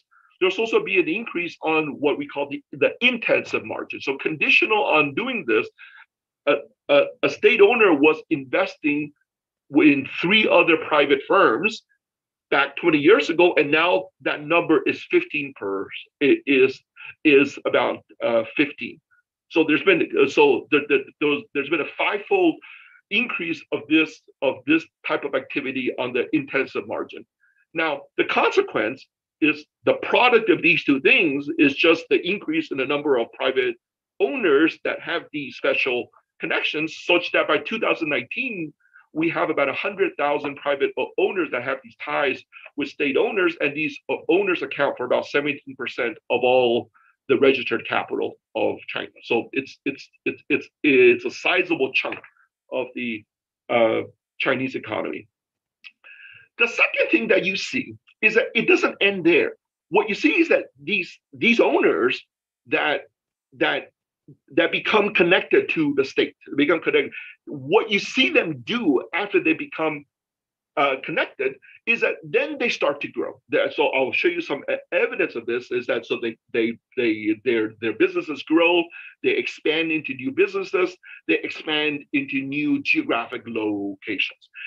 And the third thing that they do, which is going to be, I think, an important part of the story, and I think is less well known, is that these connected owners, what they also do is that they turn around and they basically do the same thing with other companies. So in a sense, they then become the godfather, if you like that term. So I'm going to borrow from Meg's recent paper. So they then become the godfather for other private private owners. So that this is the key mechanism through which this network of influence spreads. It's almost like, I mean, if from an economist's point of view, you can almost model it like in the same way that you modeled the spread of COVID. And then a lot of the underlying analytics of the model is almost exactly the model of the spread of COVID. Not sure how much political scientists have delved into the model, but by now every single economist have dived into the basic mechanics of of that basic public health model, which is called the SRR model. And then the model that we basically adapted is almost exactly the same thing. That basically the way that the system spreads is that, I get infected with the state owner, and then the way the system spreads is that then I go around and I infect other people, and then these people go around and infect other people as well. And this is exactly what you see has happened. What we see has happened. So just in terms of the numbers, there's been a large increase in private owners that are not directly connected to the state, but they are what we call indirectly connected to the state through this network. And the second group account for about 19% of Chinese of all registered capital. So if you want to think about what's the size of the private owners that are connected, it's about 38%. In the last year of the data that we have, which is 2019. Okay. So unless there are questions, then let me just dive into the details of what the data is, so that it's. I'll just take a 2-second pause, see whether Meg wants to ask something. Yeah, sure. But I mean, I think you're probably going to get into it. But Okay. so one question I have is what's the timing of a lot of this? And so, I mean, to say basically by 2019 is one thing, but we know, for example, there's a massive entry of state capital into the private sector, into other, non-state firms in 2015. And so what time period is driving the number you arrive at, which is like a total of 38%? Yeah. And then, I mean, I have a bunch of other questions too, but maybe you'll about the logic of what this is and how we can tell why it's happening, but maybe that's better left to after the data. Yeah, if you give me, I'll get to you to the first question in 2 slides. But first, let me just describe the data to you. Okay, so the data that we're using for this is China's firm registry. So it's basically the administrative data that in which that contains all of the firm registration. So the basic idea is that whenever you create a company, the first thing that you do is that you basically have to register your firm with this body called the State Administration of Industry and Commerce.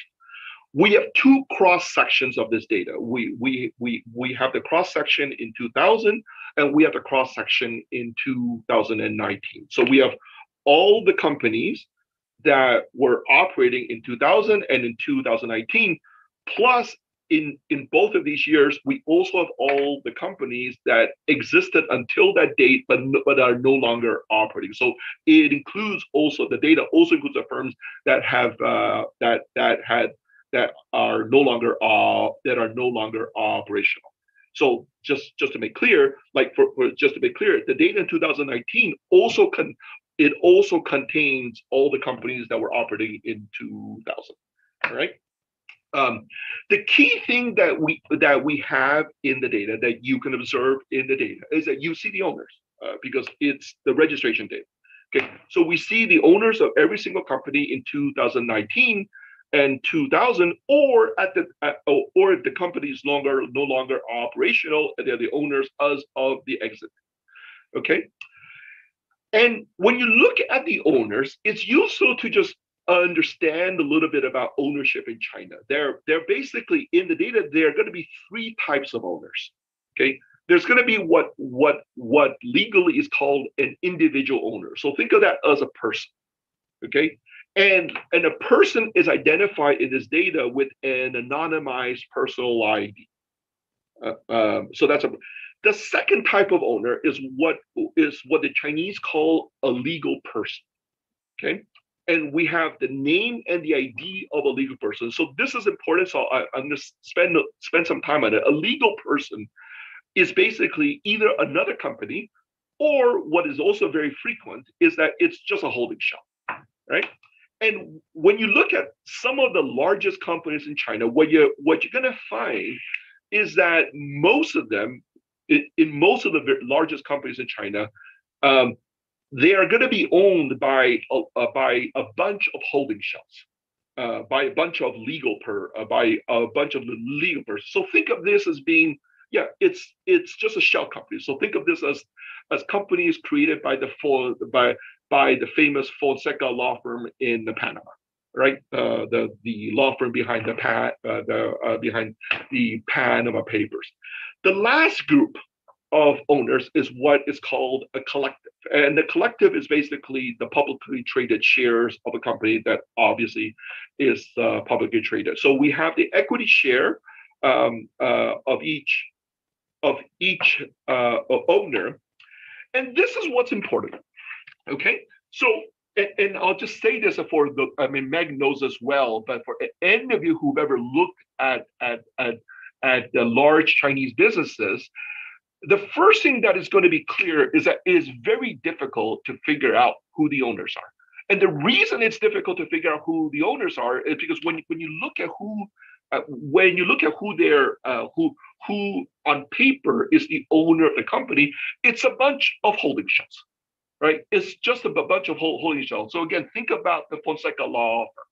But this is what is really important, what you can do with this data, that if it's a Chinese holding shell, okay, the Chinese holding shells also have to be registered. So a Chinese holding shell is also somewhere in this data. So what you can do then is that, for when you look at a large company, at a typical large company, it's owned by 20 holding shells. And most of the time, at least for, if you're doing this in the US, you come up with 3 companies in the Bahamas, 3 in Delaware. There's nothing that you can do because it's all hidden behind law firms. But in China, what you can do is that if it's a Chinese holding shell, you can basically look for that holding shell in the data and look at who the owners of the holding shell are, right? And what you're going to find, is that in the majority of the cases, the holding shells themselves are owned by a bunch of other holding shells. So, and then you look at these holding shells, they're owned by a bunch of other holding shells as well. So the ownership structure is it's like this Russian doll, right?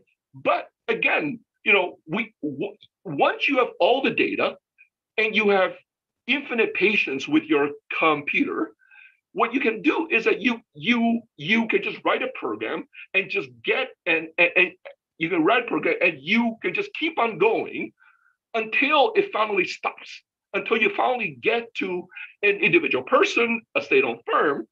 So that's what we essentially do. We basically use data and we basically penetrate the holding shell structure, and we basically identify for every single company who is the ultimate owner of the company, not the immediate owner, but the ultimate owner of the company. One important caveat, okay? If it's a Chinese holding shell, we can find it, okay? But if it's a foreign holding shell, a foreign holding shell is not in the data. So if it literally happens to be the Fonseca law firm, then we know nothing, right? So then or if it's a collective owner, if it's the publicly held shares, we also know nothing. Like this, we don't know who the shareholders are. It just tells you that there's this collective share that owns 20% of the company, but we don't know who the individual owns. And if you give me in 3 slides, I will show you, how much of the Chinese corporate structure we are able to penetrate and how much we're not, because it's going through the part that we can't identify the owners are the parts in which that is owned by a foreign holding shell, or that's owned by a collective owned by a collective owner. Lastly, we know the year the company was established. If the company is no longer operational, we know the year that the company left. And the main limitation of the data is that we only see the registered capital of the firm. We don't have sales. We don't have sales. We don't have employment. So that's the trade-off. But we have done a little bit where we have merge this administrative data with the manufacturing census. So at least for the manufacturing sample, we can say something about sales. We can say something about employment. But obviously, I don't think that manufacturing is where a lot of the interesting action has taken place in China. So let me just give you. I will come back to my two examples again and again. Let me just give you an illustration. Okay, so I'm going to go back to East Hope, and I'll just show you what the administrative data shows you about East Hope. So here, what I'm going to do is that I'm showing you what the administrative data identifies as the owners of two of the companies in the East Hope group. So these are the companies at the bottom. Okay, so that's East Hope, the East Hope Aluminum at the bottom here, and this other company also based in the city of Sanmenxia called Sanmenxia Dacang Mining. Okay, when you look, so East Hope Aluminum was their original company in Sanmenxia. This was the company that basically broke the China Aluminum Corporation's monopoly. When you look at in 2000, so this is the data in 2019. When you open up that data and you look at who the owners are of East Hope Aluminum, it's basically three holding shells. It's this company called the East Hope Group Limited that owns 37%, and these two other companies called Shi Debang Metal and Shi Debang Trade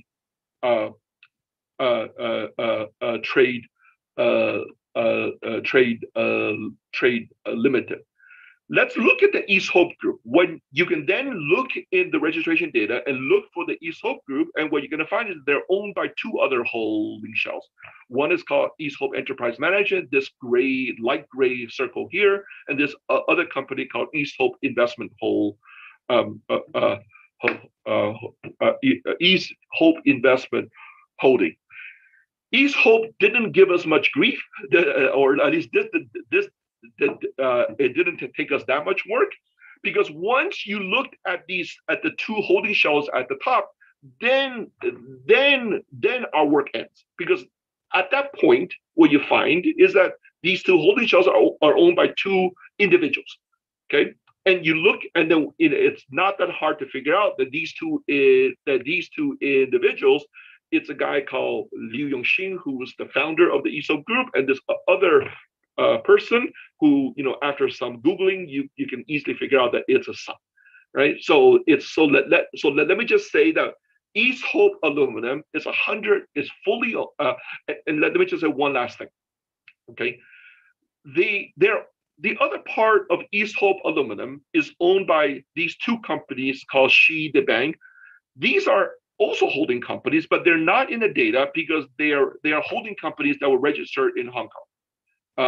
So they're not in the data. So we searched a little bit in the Hong Kong registration data. We were able to find out that these two holding companies are also owned by the two Lius. So in this case, it wasn't hard to figure out that the East Hope Aluminum is 100% owned by the Liu family, right? Through this structure of holding shells. Let me just quickly go through the other company. There's this other company called Sanmenxia Dacang Mining. It's 13% of them is owned by this other company called Mianqi Mining. I should have said it. The colors in this circle indicate our guesses of what type of company it is. If it's a dark gray, that's our sign that these are real companies.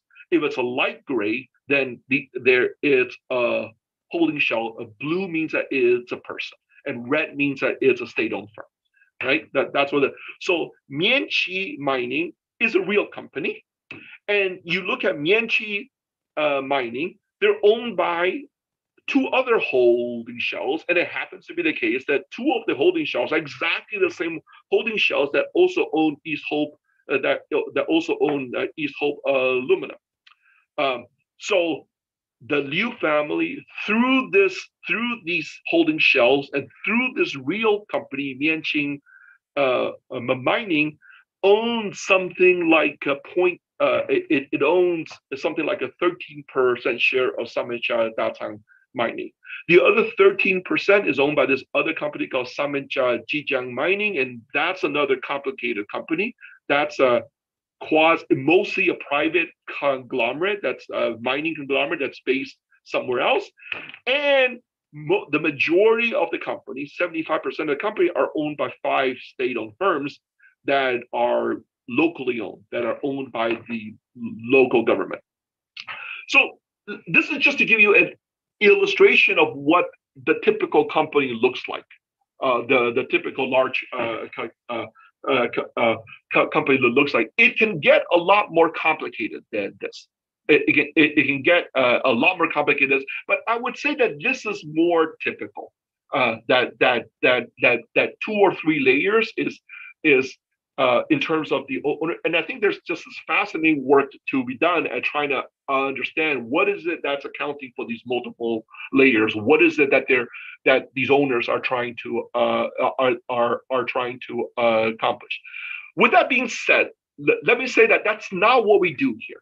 What we're going to do is that we're going to treat all that as a nuisance, and we are going to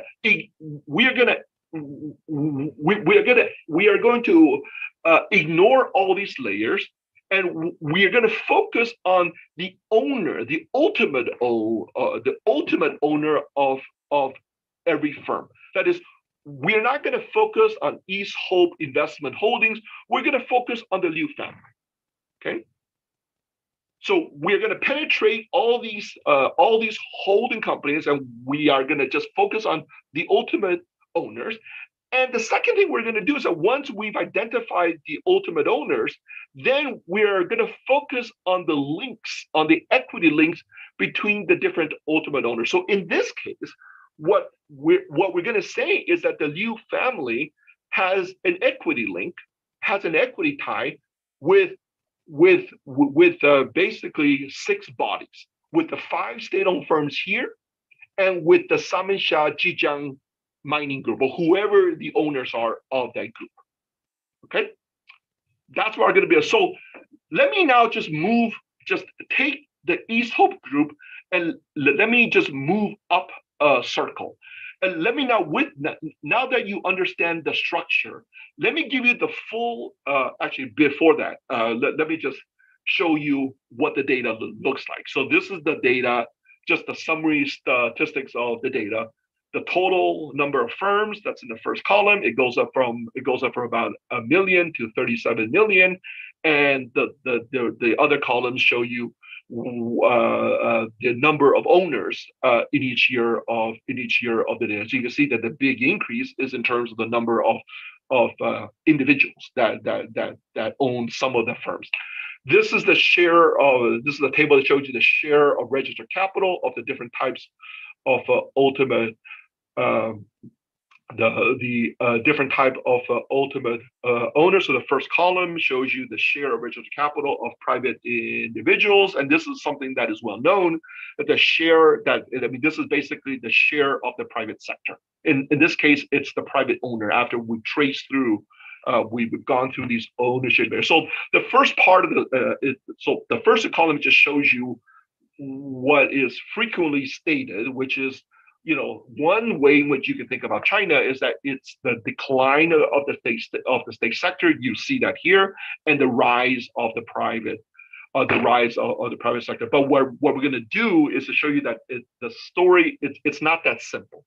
That what I'm going to show is that the rise of the private sector is primarily driven by the rise of the connected private sector, and then the last 2 columns are basically the share registered capital of the sector that we cannot penetrate, which is the foreign share and the collective share. That is, we don't know who. I mean, it could be the case, and I think that a lot of the foreign share really ultimately are Chinese, but we just don't know that, right? We just don't know that. And then in terms of the collective sector, we also don't know who are the ultimate owners behind this. Okay. So with that, let me then go back to the East Hope Group. Okay, So I'm going to use these two companies a lot. So I've told you the story of one of these companies. Then I've shown you what the ownership structure looks like. And now what I'm going to do is I'm going to show you the totality of the East Hope Group. Okay. So the way I'm going to define the East Hope Group, I'm going to define it as companies where the Liu family, after you penetrate this ownership layer, owns at least a 10% equity share. So how many companies are these? There are 236 companies in total after you work through all the data and after you work through all these complicated ownership chains. So the 236 companies, 27 of them are joint ventures. Okay, 27 of them are joint ventures, and if you aggregate the Liu family share in all these companies, that in 2019 it aggregates up to 26 billion yen. Right. So if you want to know what's the rough size of the East Hope Group, it's 236 companies, and the Liu family's equity in these companies is about 26 billion yen. Right. But let me now hone in on these joint ventures. What are these joint ventures, and who are these joint ventures with? Okay, that's what I'm going to show you in the next two columns. Okay, of the 27 joint ventures, 15 of them are with state-owned firms. Okay, what are the characteristics of these state-owned firms? Well, these state-owned firms, on average, have 600 companies. That's this number here.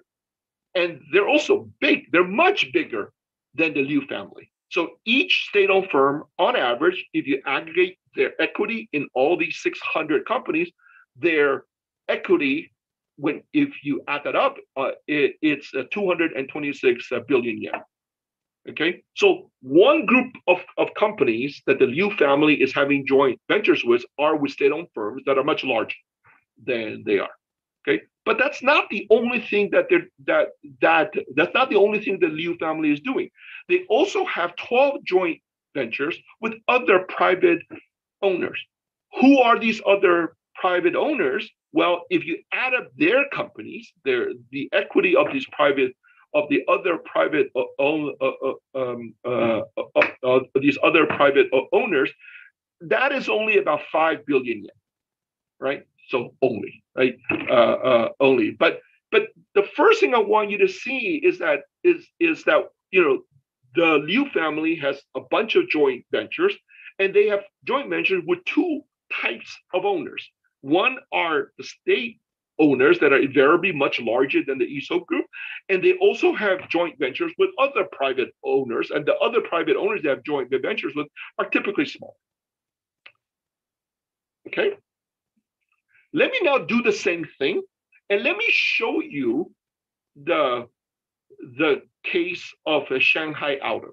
And let me just show you what is the full dimension, what are the full dimensions of Shanghai Auto. So what I'm doing here in this table is that I'm doing the same exercise, but now I'm focused on the state firm called Shanghai Auto. So the same thing, what are the companies that are part of the Shanghai Group?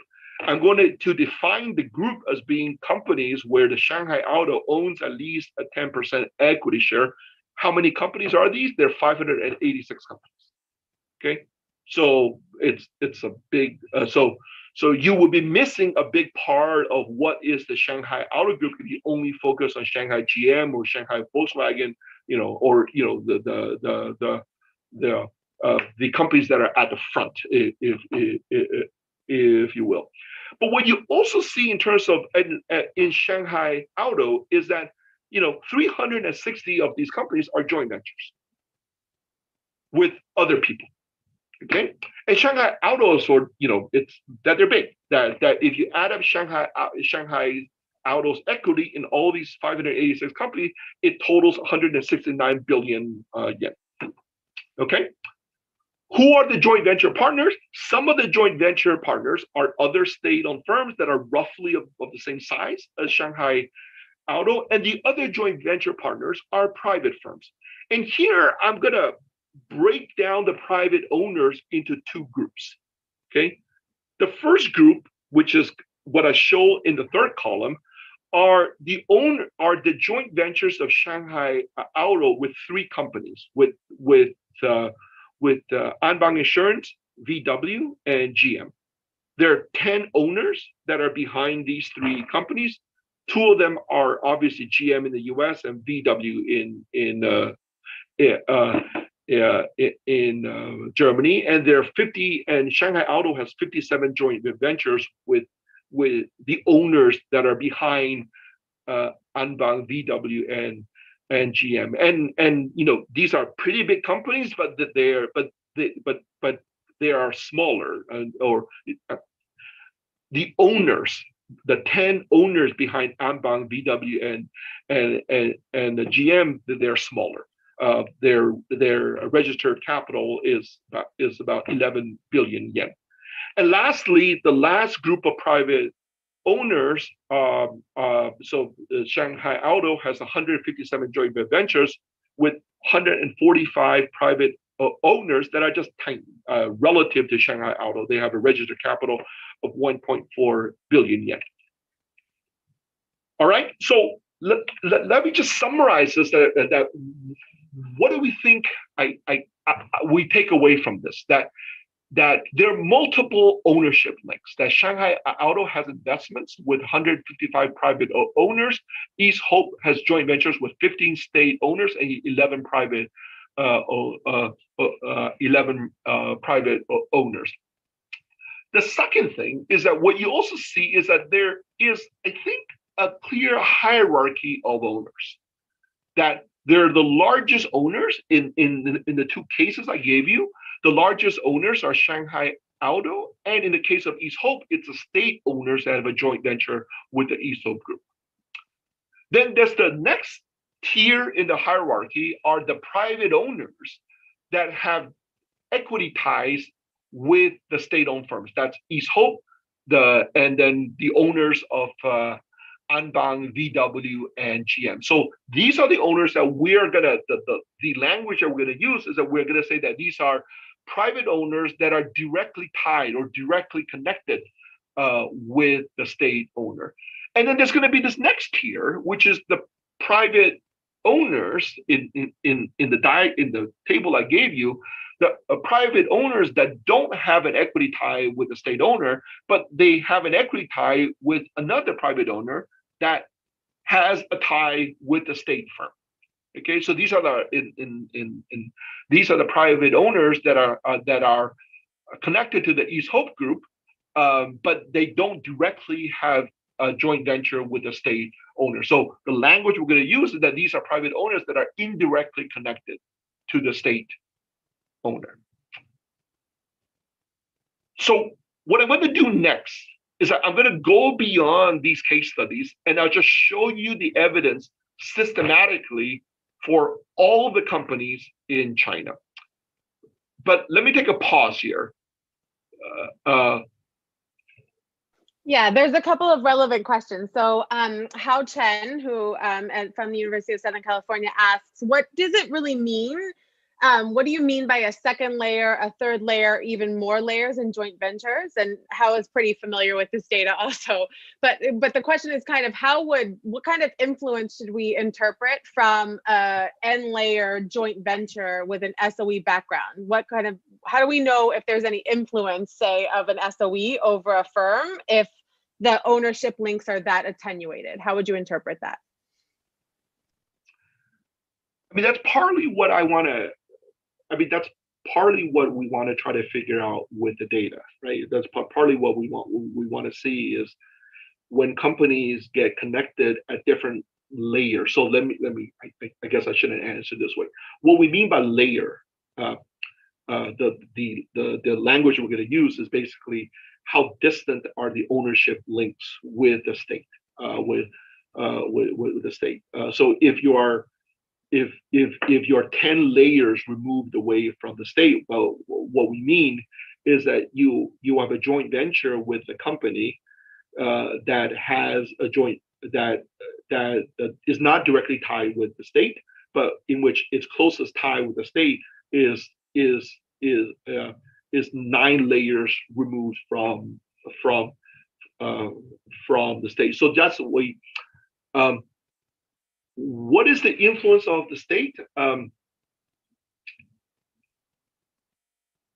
mean, there's nothing in the data that that says anything about it. What we can say with this data is what happens to companies after they become connected.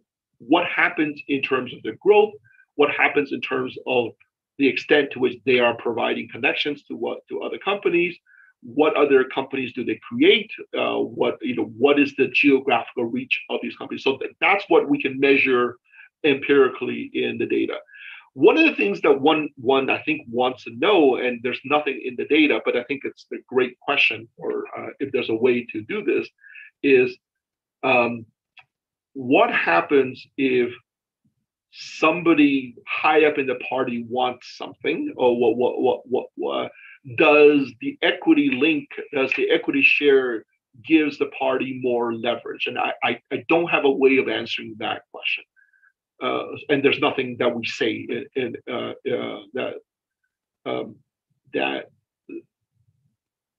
yeah. So I agree that it's a great question it's a great question to answer, but we don't answer it here. We just ask what economically happens to these companies, so to these owners. Can I then, so there's another question from Yingqing Su Yingqing, which wants that, and the question is basically related to that. So what is the behavior difference, right, between the companies, either the ones that get state investment, that get attenuated state investment, or don't? So you can tell, and I guess you're going to show us that they, whether you want to say, I guess infect the rest of the economy is the right metaphor, but are they more profitable? Are those firms, do they become larger, and are they more efficient? Can you say anything about basically the economic performance? And I mean, I think the ultimate question is, what is the policy and economic implication of the rise of state connection that you're measuring? Yeah, so I'll get to this in a few slides, but basically what we see is that there's a clear hierarchy of companies as measured by size that depends on their distance from the state. So roughly the way that what we think is going on is that it's the most powerful and it's the largest private owners that manage to get these direct ties with the state. And then, but for the people that are smaller than that, the state owners don't pay attention to them, and that's why you don't see these ties. But then what you see is that they manage to create these links with other private owners. So I'll show you in the next slide that in 3 slides, that what you see is that there's a very clear hierarchy in terms of who manages to connect at different layers. And there's a very clear hierarchy in terms of size, and there's also a very clear hierarchy in terms of who connects at each layer, and more precisely, it's the number of connections that they themselves can provide to other companies. So state-owned firms provide the most connections. Then the ones that are directly connected, the private owners that are directly connected, they provide the second largest number of connections. Then the next tier provides even less, and so on. So what this seems to suggest that it's what you do, it's almost like a model. It's like what you would get in a model of assortative matching, and matching at different layers means that you also get less. Now, the second part of it is what happens to these companies. Well, you also see the same thing in terms of how their performance changes. You see the biggest jump in performance among the ones that are directly connected. You see a smaller jump among the ones that are further that are connected at layers that are more distant from the state. Just a last question about data before we see that, from Terry Stickler, who says it's very interesting, and she wants to say, just to be clear, do these data cover the entire universe of firms in China, all sizes, all sectors, industry, services, etc.? And if not, if there's anything missing, what is it? The only thing that is missing are the self-employed. That's the only thing. They don't have to be registered with the data. But other than that, everybody's here. Yeah. Great. Yeah. All right. Other bigger questions for later, but I think we should move on. This is great. Okay. Okay. So what I'm going to do now is that I'm going to just tell essentially the same story, but now I will show you the patterns for all the firms. So I'm going to go beyond the East Hope and the Shanghai Auto example. So the first fact is just the idea that top owners in China are connected. So here's a simple way to illustrate this. So if you look at the top 100 largest owners in China, by which we mean we look at the owners with the largest amount of registered capital. 63 of them are state owners. 37 of them are private owned. Private owned. So these are the companies that most of you will know, right? Or you will know some of these companies. You may not know. You probably will not know the full dimensions of the owners of all the things that the owners own. But of the 63 state owners that are among the top 100, every single one of them is doing this. They are connected with somebody. In this case, they're connected with a private with some private owner, and in fact, with multiple private owners. Of the 37 private owners that are in the top 100, 31 of them are directly connected with some state owner, and 3 of them are indirectly connected. So this just and then let me just, the second column just shows you the same thing, but for the top 100,000 largest owners in China, there are 7,000 of them are state owners, and the majority of them are connected, and then 93,000 of them are private, and 17,000 are directly connected, and 37,000 of them are indirectly connected. So roughly more than half. So the takeaway from this is that the distinction that a lot of us want to make between the private and state, at least for the largest owners, the largest firm, it's really hard to make that distinction now, because they're all closely interconnected. The distinction only makes sense when you talk about small firms. So when you talk about small owner, but for the very largest firms, it's not a very useful distinction. I mean, so sometimes the way I say what I say, and this is the way I think about China, is that it's all, it's not really public versus private is not a useful distinction to make. It's all these shades of gray. And then the question is whether it's closer to the black or it's closer to the white. But that's the first takeaway. Here's another way to make the same point, which is, let me look. So this is a plot of only of the state owners in 2019, where I'm basically breaking down the state owners by their size, and I'm basically saying what of state owners in each size percentile, what fraction of them are doing this. And if you look at, say, state owners that are in the top 10 percentile, about 80 to 90% of them are doing this. So when you look at the largest state owners, most of them are doing this. But when you look at the smallest ones, if you look at, say, the ones that are in the bottom 20 percentile, that's about 2 to 3%. So very few of the small state-owned firms are doing this. So this is the phenomena that I'm describing is primarily something that you see occurring at the very top of the distribution. Okay, but because it's occurring at the very top of the distribution, I'll show you in a few minutes that it accounts for a very large share of economic activity in China. Okay, fact 2, which is the hierarchy of private owners, and I'll show you this in 2 ways. Okay, I'm going to define a term. I've said a little bit about this in response to a question. I'm going to define, just to be clear, I'm going to define a term called distance to the state, which it's defined as the minimum number of private owners that that you have to go through between the owner between the owner in question and the state owner. So East Hope Group, okay, is directly connected with the state owner. So that is an owner that the Liu family, where we're going to say the Liu family distance to the state is distance 1. Okay, so you just have to move one step before you get to the state owner. So an owner that's a distance 2 is basically, it's a private company that East Hope has a joint venture with. That is, before you get to the state owner, you have to go through the East Hope Group.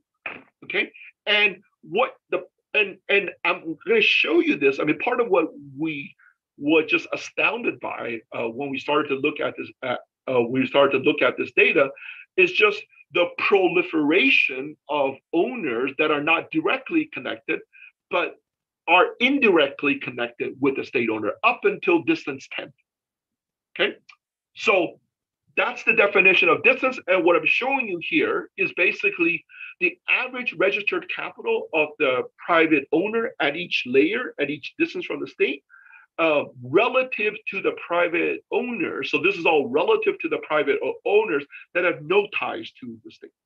Okay, so owners like the owners of the East Hope Group, that's at distance 1, on average, they have a registered capital that's 250 times larger than that of the non-connected private owner. But what you can see here is that this gap, right?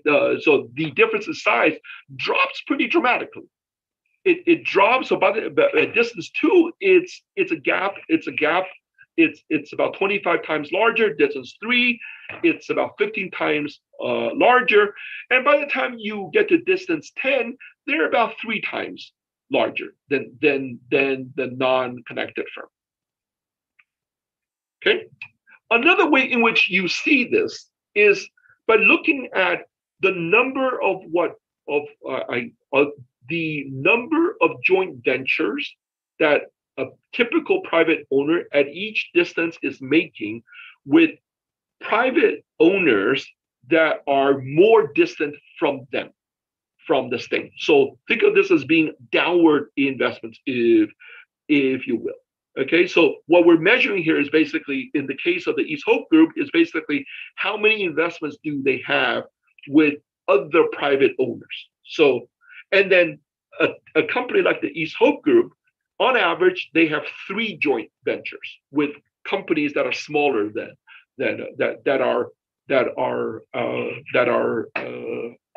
and when you get to distance 2, that number is on average they have about 2, and by the time you get to distance 5, on average they're only making 5. They're only making the owners at distance 5. They're only making one investment. Okay, this is going to be a very important number in determining how the system propagates. Okay, so let me just go back again. Go back to the COVID literature. I don't know how many of you have followed the technical literature. People, I mean, the key variable in an epidemic is this thing that the public health experts call R0, which is the reproduction rate. It's the reproduction rate is the key variable that determines how the pandemic spreads, right? Think of this as being essentially the same thing, okay? Essentially the same thing, and it's really the same thing. That if R0 is greater than 1, then the pandemic spreads to the entire population. If R0 is less than 1, then eventually the pandemic dies. Think about this as being essentially the same thing. It's basically once you get infected, in this case, infected with the state, then how many other people do you pass this on to? And if that number is always greater than 1, what eventually happens is that you basically pass basically pass this virus off. You pass this virus to every firm in the economy. If this number is less than 1, eventually it dies off. That is, and what you can see is that, you know, at some point at distance 5, it gets below 1, and below 1. So then eventually the fraction of owners that are connected in some way with the state stops. That is, it doesn't propagate to the entire economy. And the other part that's going to be important, which I will show you next, is that the equivalent of this R naught variable, it's the key, is one key variable that has increased in the last 20 years. It's almost as if what's happened in the last 20 years is that the effective reproduction rate of this virus has gone up. And this is a big part of what it, you know, in some sense, has led to the expansion of the size of the connected sector. Okay, so I'll show you that in a minute. But this is just shows you that you see the hierarchy in terms of the size of the owners, and then also in terms of how each owner reproduces herself to the next group of firms.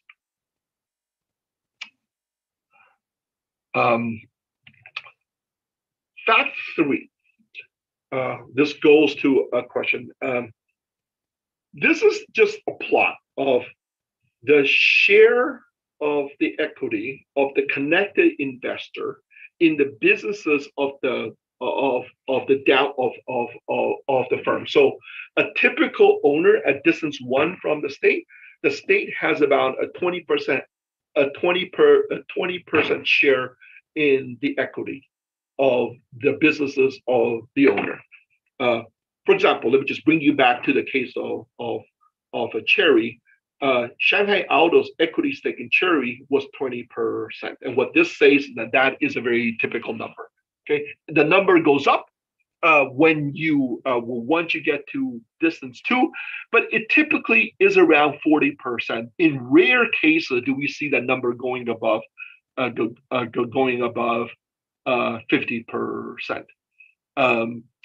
So I guess what this, you know, one question that you might have is whether state owners are whether state owners are the controlling shareholders of these companies, and it looks like in the vast majority of cases it's not. They're not the controlling shareholder. Let me just say that it doesn't look any different when if you want to think about their control right instead of their share of the equity. That is, it's not the case, at least for the state owners, it's not the case that that the state owner owns 50% of a holding shell, and that holding shell owns 50% of another holding shell, and there are 10 other holding shells, so that with an equity share of 0.5 to the power of 10. That is, imagine this chain where, like, if you have only enough money to own 5% of a company, but you still want to have the control rights over the company, one way in which you could do it is to structure it through these layers of ownership. At least for the state owners, that doesn't seem to be what it's doing. That is, the share. Another way of saying this is that state owners don't seem to be using this network, this layer of holding shells. It's the private owners that are that seem to be doing this. Fact 4. The other thing that you see is that over the last 20 years, the number of connected owners has increased by quite a bit over time. So what this plot is, it's a cross section of in 3 years.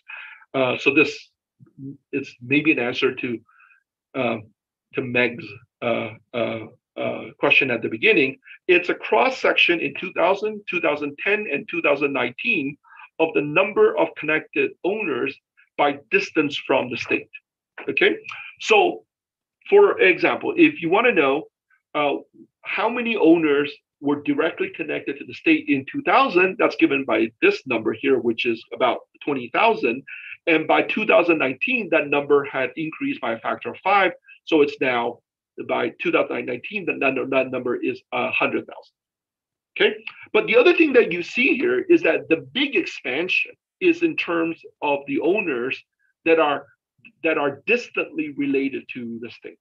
That is, in 2000, there were basically there were very few owners that were distantly connected to the state, but by 2019, that number had just gone up by quite a bit. So what this says is that the big expansion is really in the companies that are indirectly connected to the state. And then you are going to miss if your focus is only on the companies that in which the state has an equity share in, then you're going to miss out what I think is a big part of the action. Let me just say, a simple way to decompose this, to think about the forces that could be behind this. First, just focus on the increase in the number of owners that are directly connected to the state. That's going to be a product of two things. It's going to be a product of how many state firms are doing this, and conditional state firms doing this, how intensively are they doing this? So here's a plot of the share of state owners with joint ventures with private owners, and that number goes up from about 3% to 25% by 2019. This is a plot of what you see changing on the intensive margin that is conditional on having joint ventures. Just to be clear, again, this is focused on state owners. Where on average they are making three investments at the beginning of this period, but by 2019 that number had gone up to more than 15. So obviously the product of these two things is going to be the increase in the number of owners that are directly connected to the state. Okay. But that's not the only thing that is going on. The other thing that is going on is basically you also see the increase in what I call the effective reproduction rate. So this is basically looking only at the private owners and basically asking how many investments are private owners at each layer, at each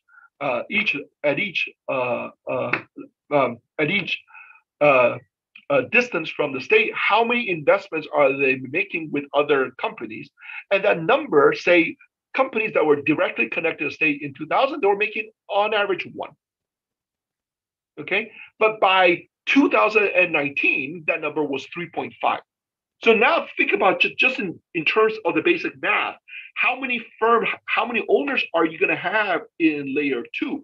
Well, there are two things that are happening, right? State owners are doing this, so there's an increase in the number of private owners that are directly connected to the state.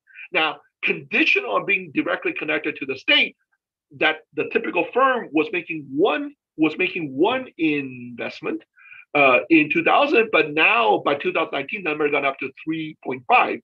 So the increase in the number of owners that are at distance 2 from the state, it's going to be the product of two numbers. It's a product. It's a product of the 5-fold increase in number of owners that are directly connected to the state, and the increase from 1 to 3.5 in terms of the reproduction rate of the private owners that are directly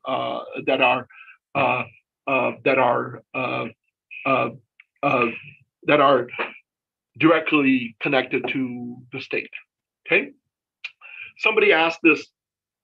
Our fact 5 is about what happens to the private owners after they become connected with the state. And here, what I'm going to just show you. So this is just a plot of what you get from a standard event study and the event is just being connected with, is getting a connected investor. And this is the increase in the number of investments. So the dashed line is the pre-trend, and then the red line is what you see in the data. So there's an increase in the number. So there's a break in the trend in terms of the number of investments that they make. there's a break in the trend in terms of the number of provinces that an owner operates in, and there's also a break in the trend in terms of the number of industries that the owner's firms are operating after they get connected. Let me take a pause here before I go to the last fact, because I know I've gone on for a long time. Well, that's great. And there are some really good questions, actually. So I do want to ask them. So let me try to pose a couple of them together. So one is, can you tell who's making money from all of this, right? So do you have any visibility, Jeff Williams asked, into the flow of dividends upward through the networks? And a related question is kind of, which someone had early on, which is this kind of connected business dealing seems to carve out market opportunities for select groups who then reap these massive gains for their own cohorts. And so do you think it exacerbates income and wealth inequality? And is this viewed as a social problem in China, or is this just business as usual? So what are the kind of welfare effects of this? Yeah.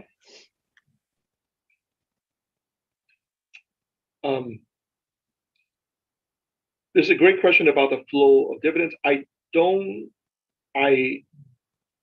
observe that. I mean that's not in. I mean that's not in the data. I can say something from just a couple of case studies. So we have looked in maybe about 50 companies. We've looked in detail at about 50 companies or 50 owners that have done this. And I guess the majority of the cases, what you see is that both parties are benefiting from doing this. I would say that both parties are.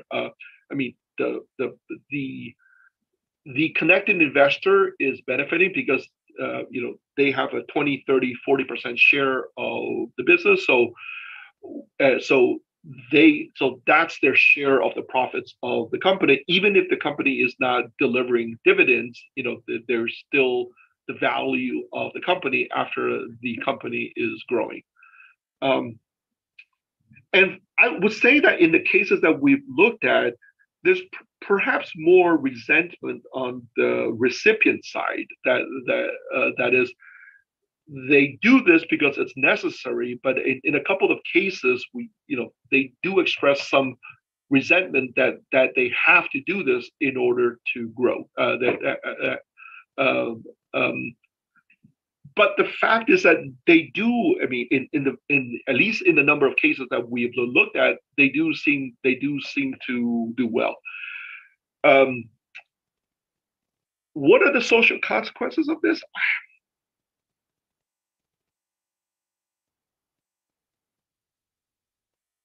I mean, I guess I'm of two minds about this. That I mean, on the one hand, it's a way. It's a way. So one way which you can think about it is that think about what we would typically say if we see a system where you have a group of politicians with a tremendous amount of political power over what the businesses do, and what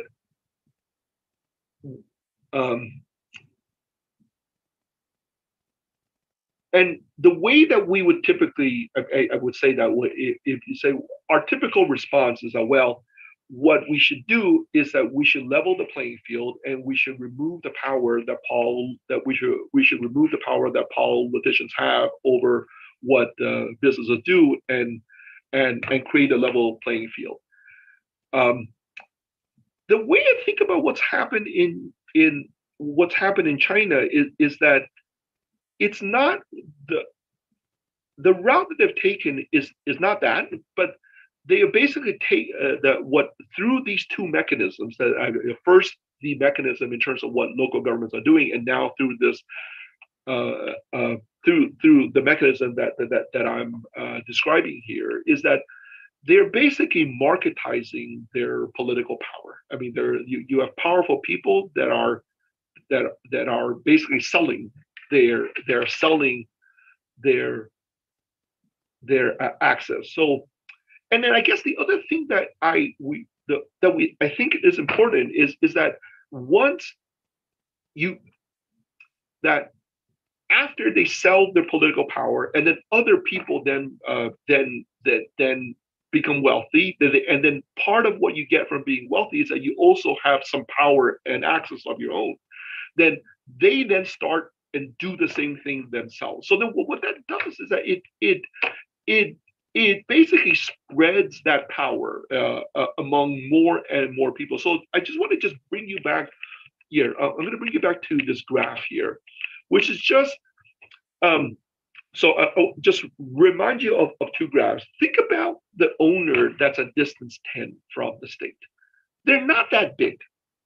They're only 3 to 4 times larger than the unconnected firm. Okay. So these are not, I mean, by no means would you say that these are powerful, large, wealthy owners. But what you have is that these guys also do have something, right? And the other part of what you see, I'll just come back to this piece of evidence. It's just the other thing of what you see is that you see lots of these guys emerging, lots of owners that are at distance 10 from the state. They're not that big, but they go from basically 0 to 200,000 by 2009. So it's almost like, so this is a long-winded answer, but because I think what you see happening is that this is a system that is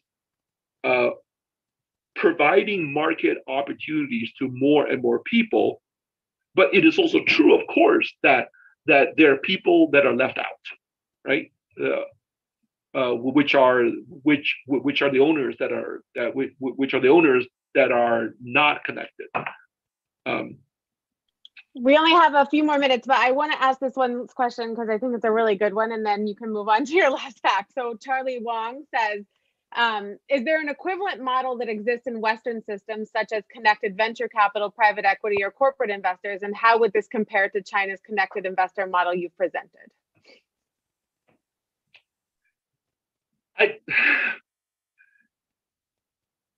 Let me bring you back to the news from 6 months ago or 7 months ago about when the Trump administration announced the TikTok deal. Do you remember which is now no longer operative?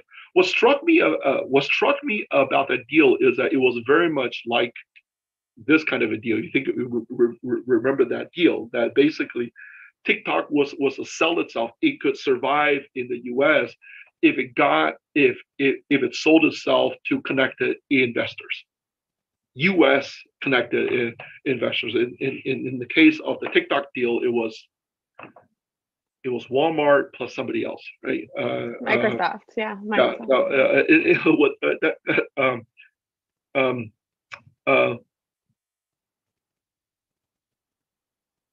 And then, but I would say, I can't think of it. I can't. Maybe for venture capital, it's the same thing. That basically, if you want to grow, then you basically get you get an influential venture capital firm on board, and that's a way to signal what your type is. So I think that there's some of this going on in many places. I would say that the difference is just the scale and the magnitude in which it's occurring in China is not something that I have seen. I have seen anywhere else. I mean, certainly the notion of a connected investor is something that is well known here. But just not at the scale which I see that it's taking place in China.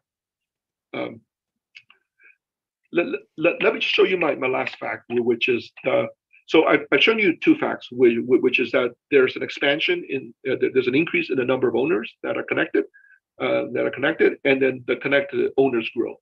the product of these two things is just going to be the share of the connected owners in the economy, and that's what this table is. So this is the registered capital share of different types of owners. So the first fact I've already shown you, which is the increase in the registered capital share of the private owners, that number is 15%. But what I'm showing, what the table is showing in the next two columns is basically how much of that is coming from the private owners that are connected. So if you add up the directly connected and the indirectly connected owners, their share over this period goes up by 16%.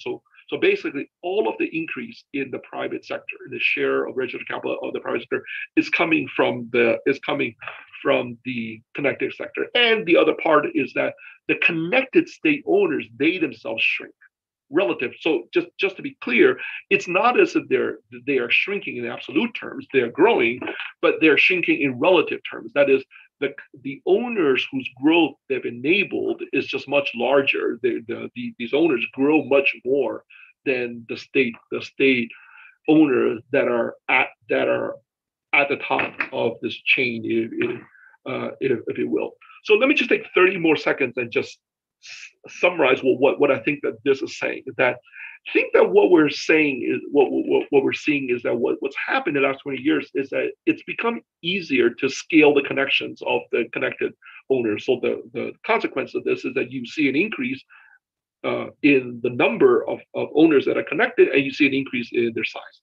That is, so what this is that it's I think the broader story is that it's an expansion of the special deals regime, in the sense that you no longer need to have direct access to a local party boss. You need access to a connected investor, and what the connected investor does is that she scales her power, her advantages on your behalf, right?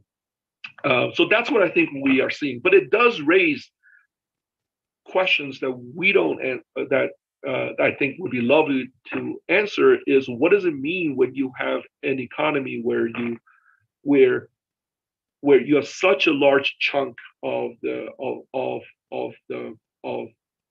large and successful private owners that depend critically on this power in order to they depend on this power in order to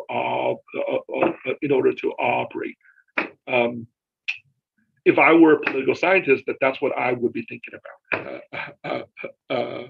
So anyway, I'll stop here, but I'd love to take more questions if there's time. Well, I want to respect everyone's time. So technically we only go until 5:30. But I think, if you're willing to hang out for just another few minutes and answer a couple more questions, and then I'll just pose a couple at the same time. Sure, I take the bait as a political scientist. I have to answer this question. You're going to show me the big data part of it and measure it, and then we have to answer it. I have ideas, but I'll leave myself out of it. So a couple of good questions. So one is this question about whether this is, and I guess it's like a question about what are the effects of this. So Austin Jordan asks, is this, do we find connected investors picking firms that are already on an upward trajectory? Or is it about basically firms are all equal and then they do better once they attract government performance? And you can see how that would have different kind of macro outcomes, because is this about a state that's picking effective winners and investing in those winners and enabling them more, or is it about rent seeking, et cetera? And then the other question, and the last question, and then we'll say goodbye, is another graduate student, Saul Wilson, asked, is this, when you talk about formalization of something that's informal, is it a formalization, he asked, of the 招商引资, or like you're attracting investment basically, or is it a formalization of 呆红帽子, of private firms that are trying to pretend to seek cover through state connection, basically? I think you'll probably understand the distinction there.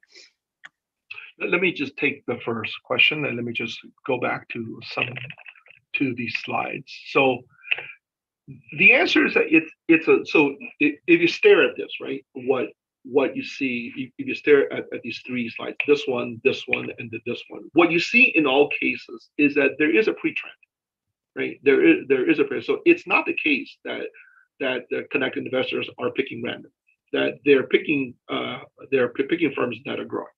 right? It's clear. It's clear that they're picking firms that are growing. But what you also see is that after they become connected, there is, I think, a statistically significant evidence that the growth trajectory changes.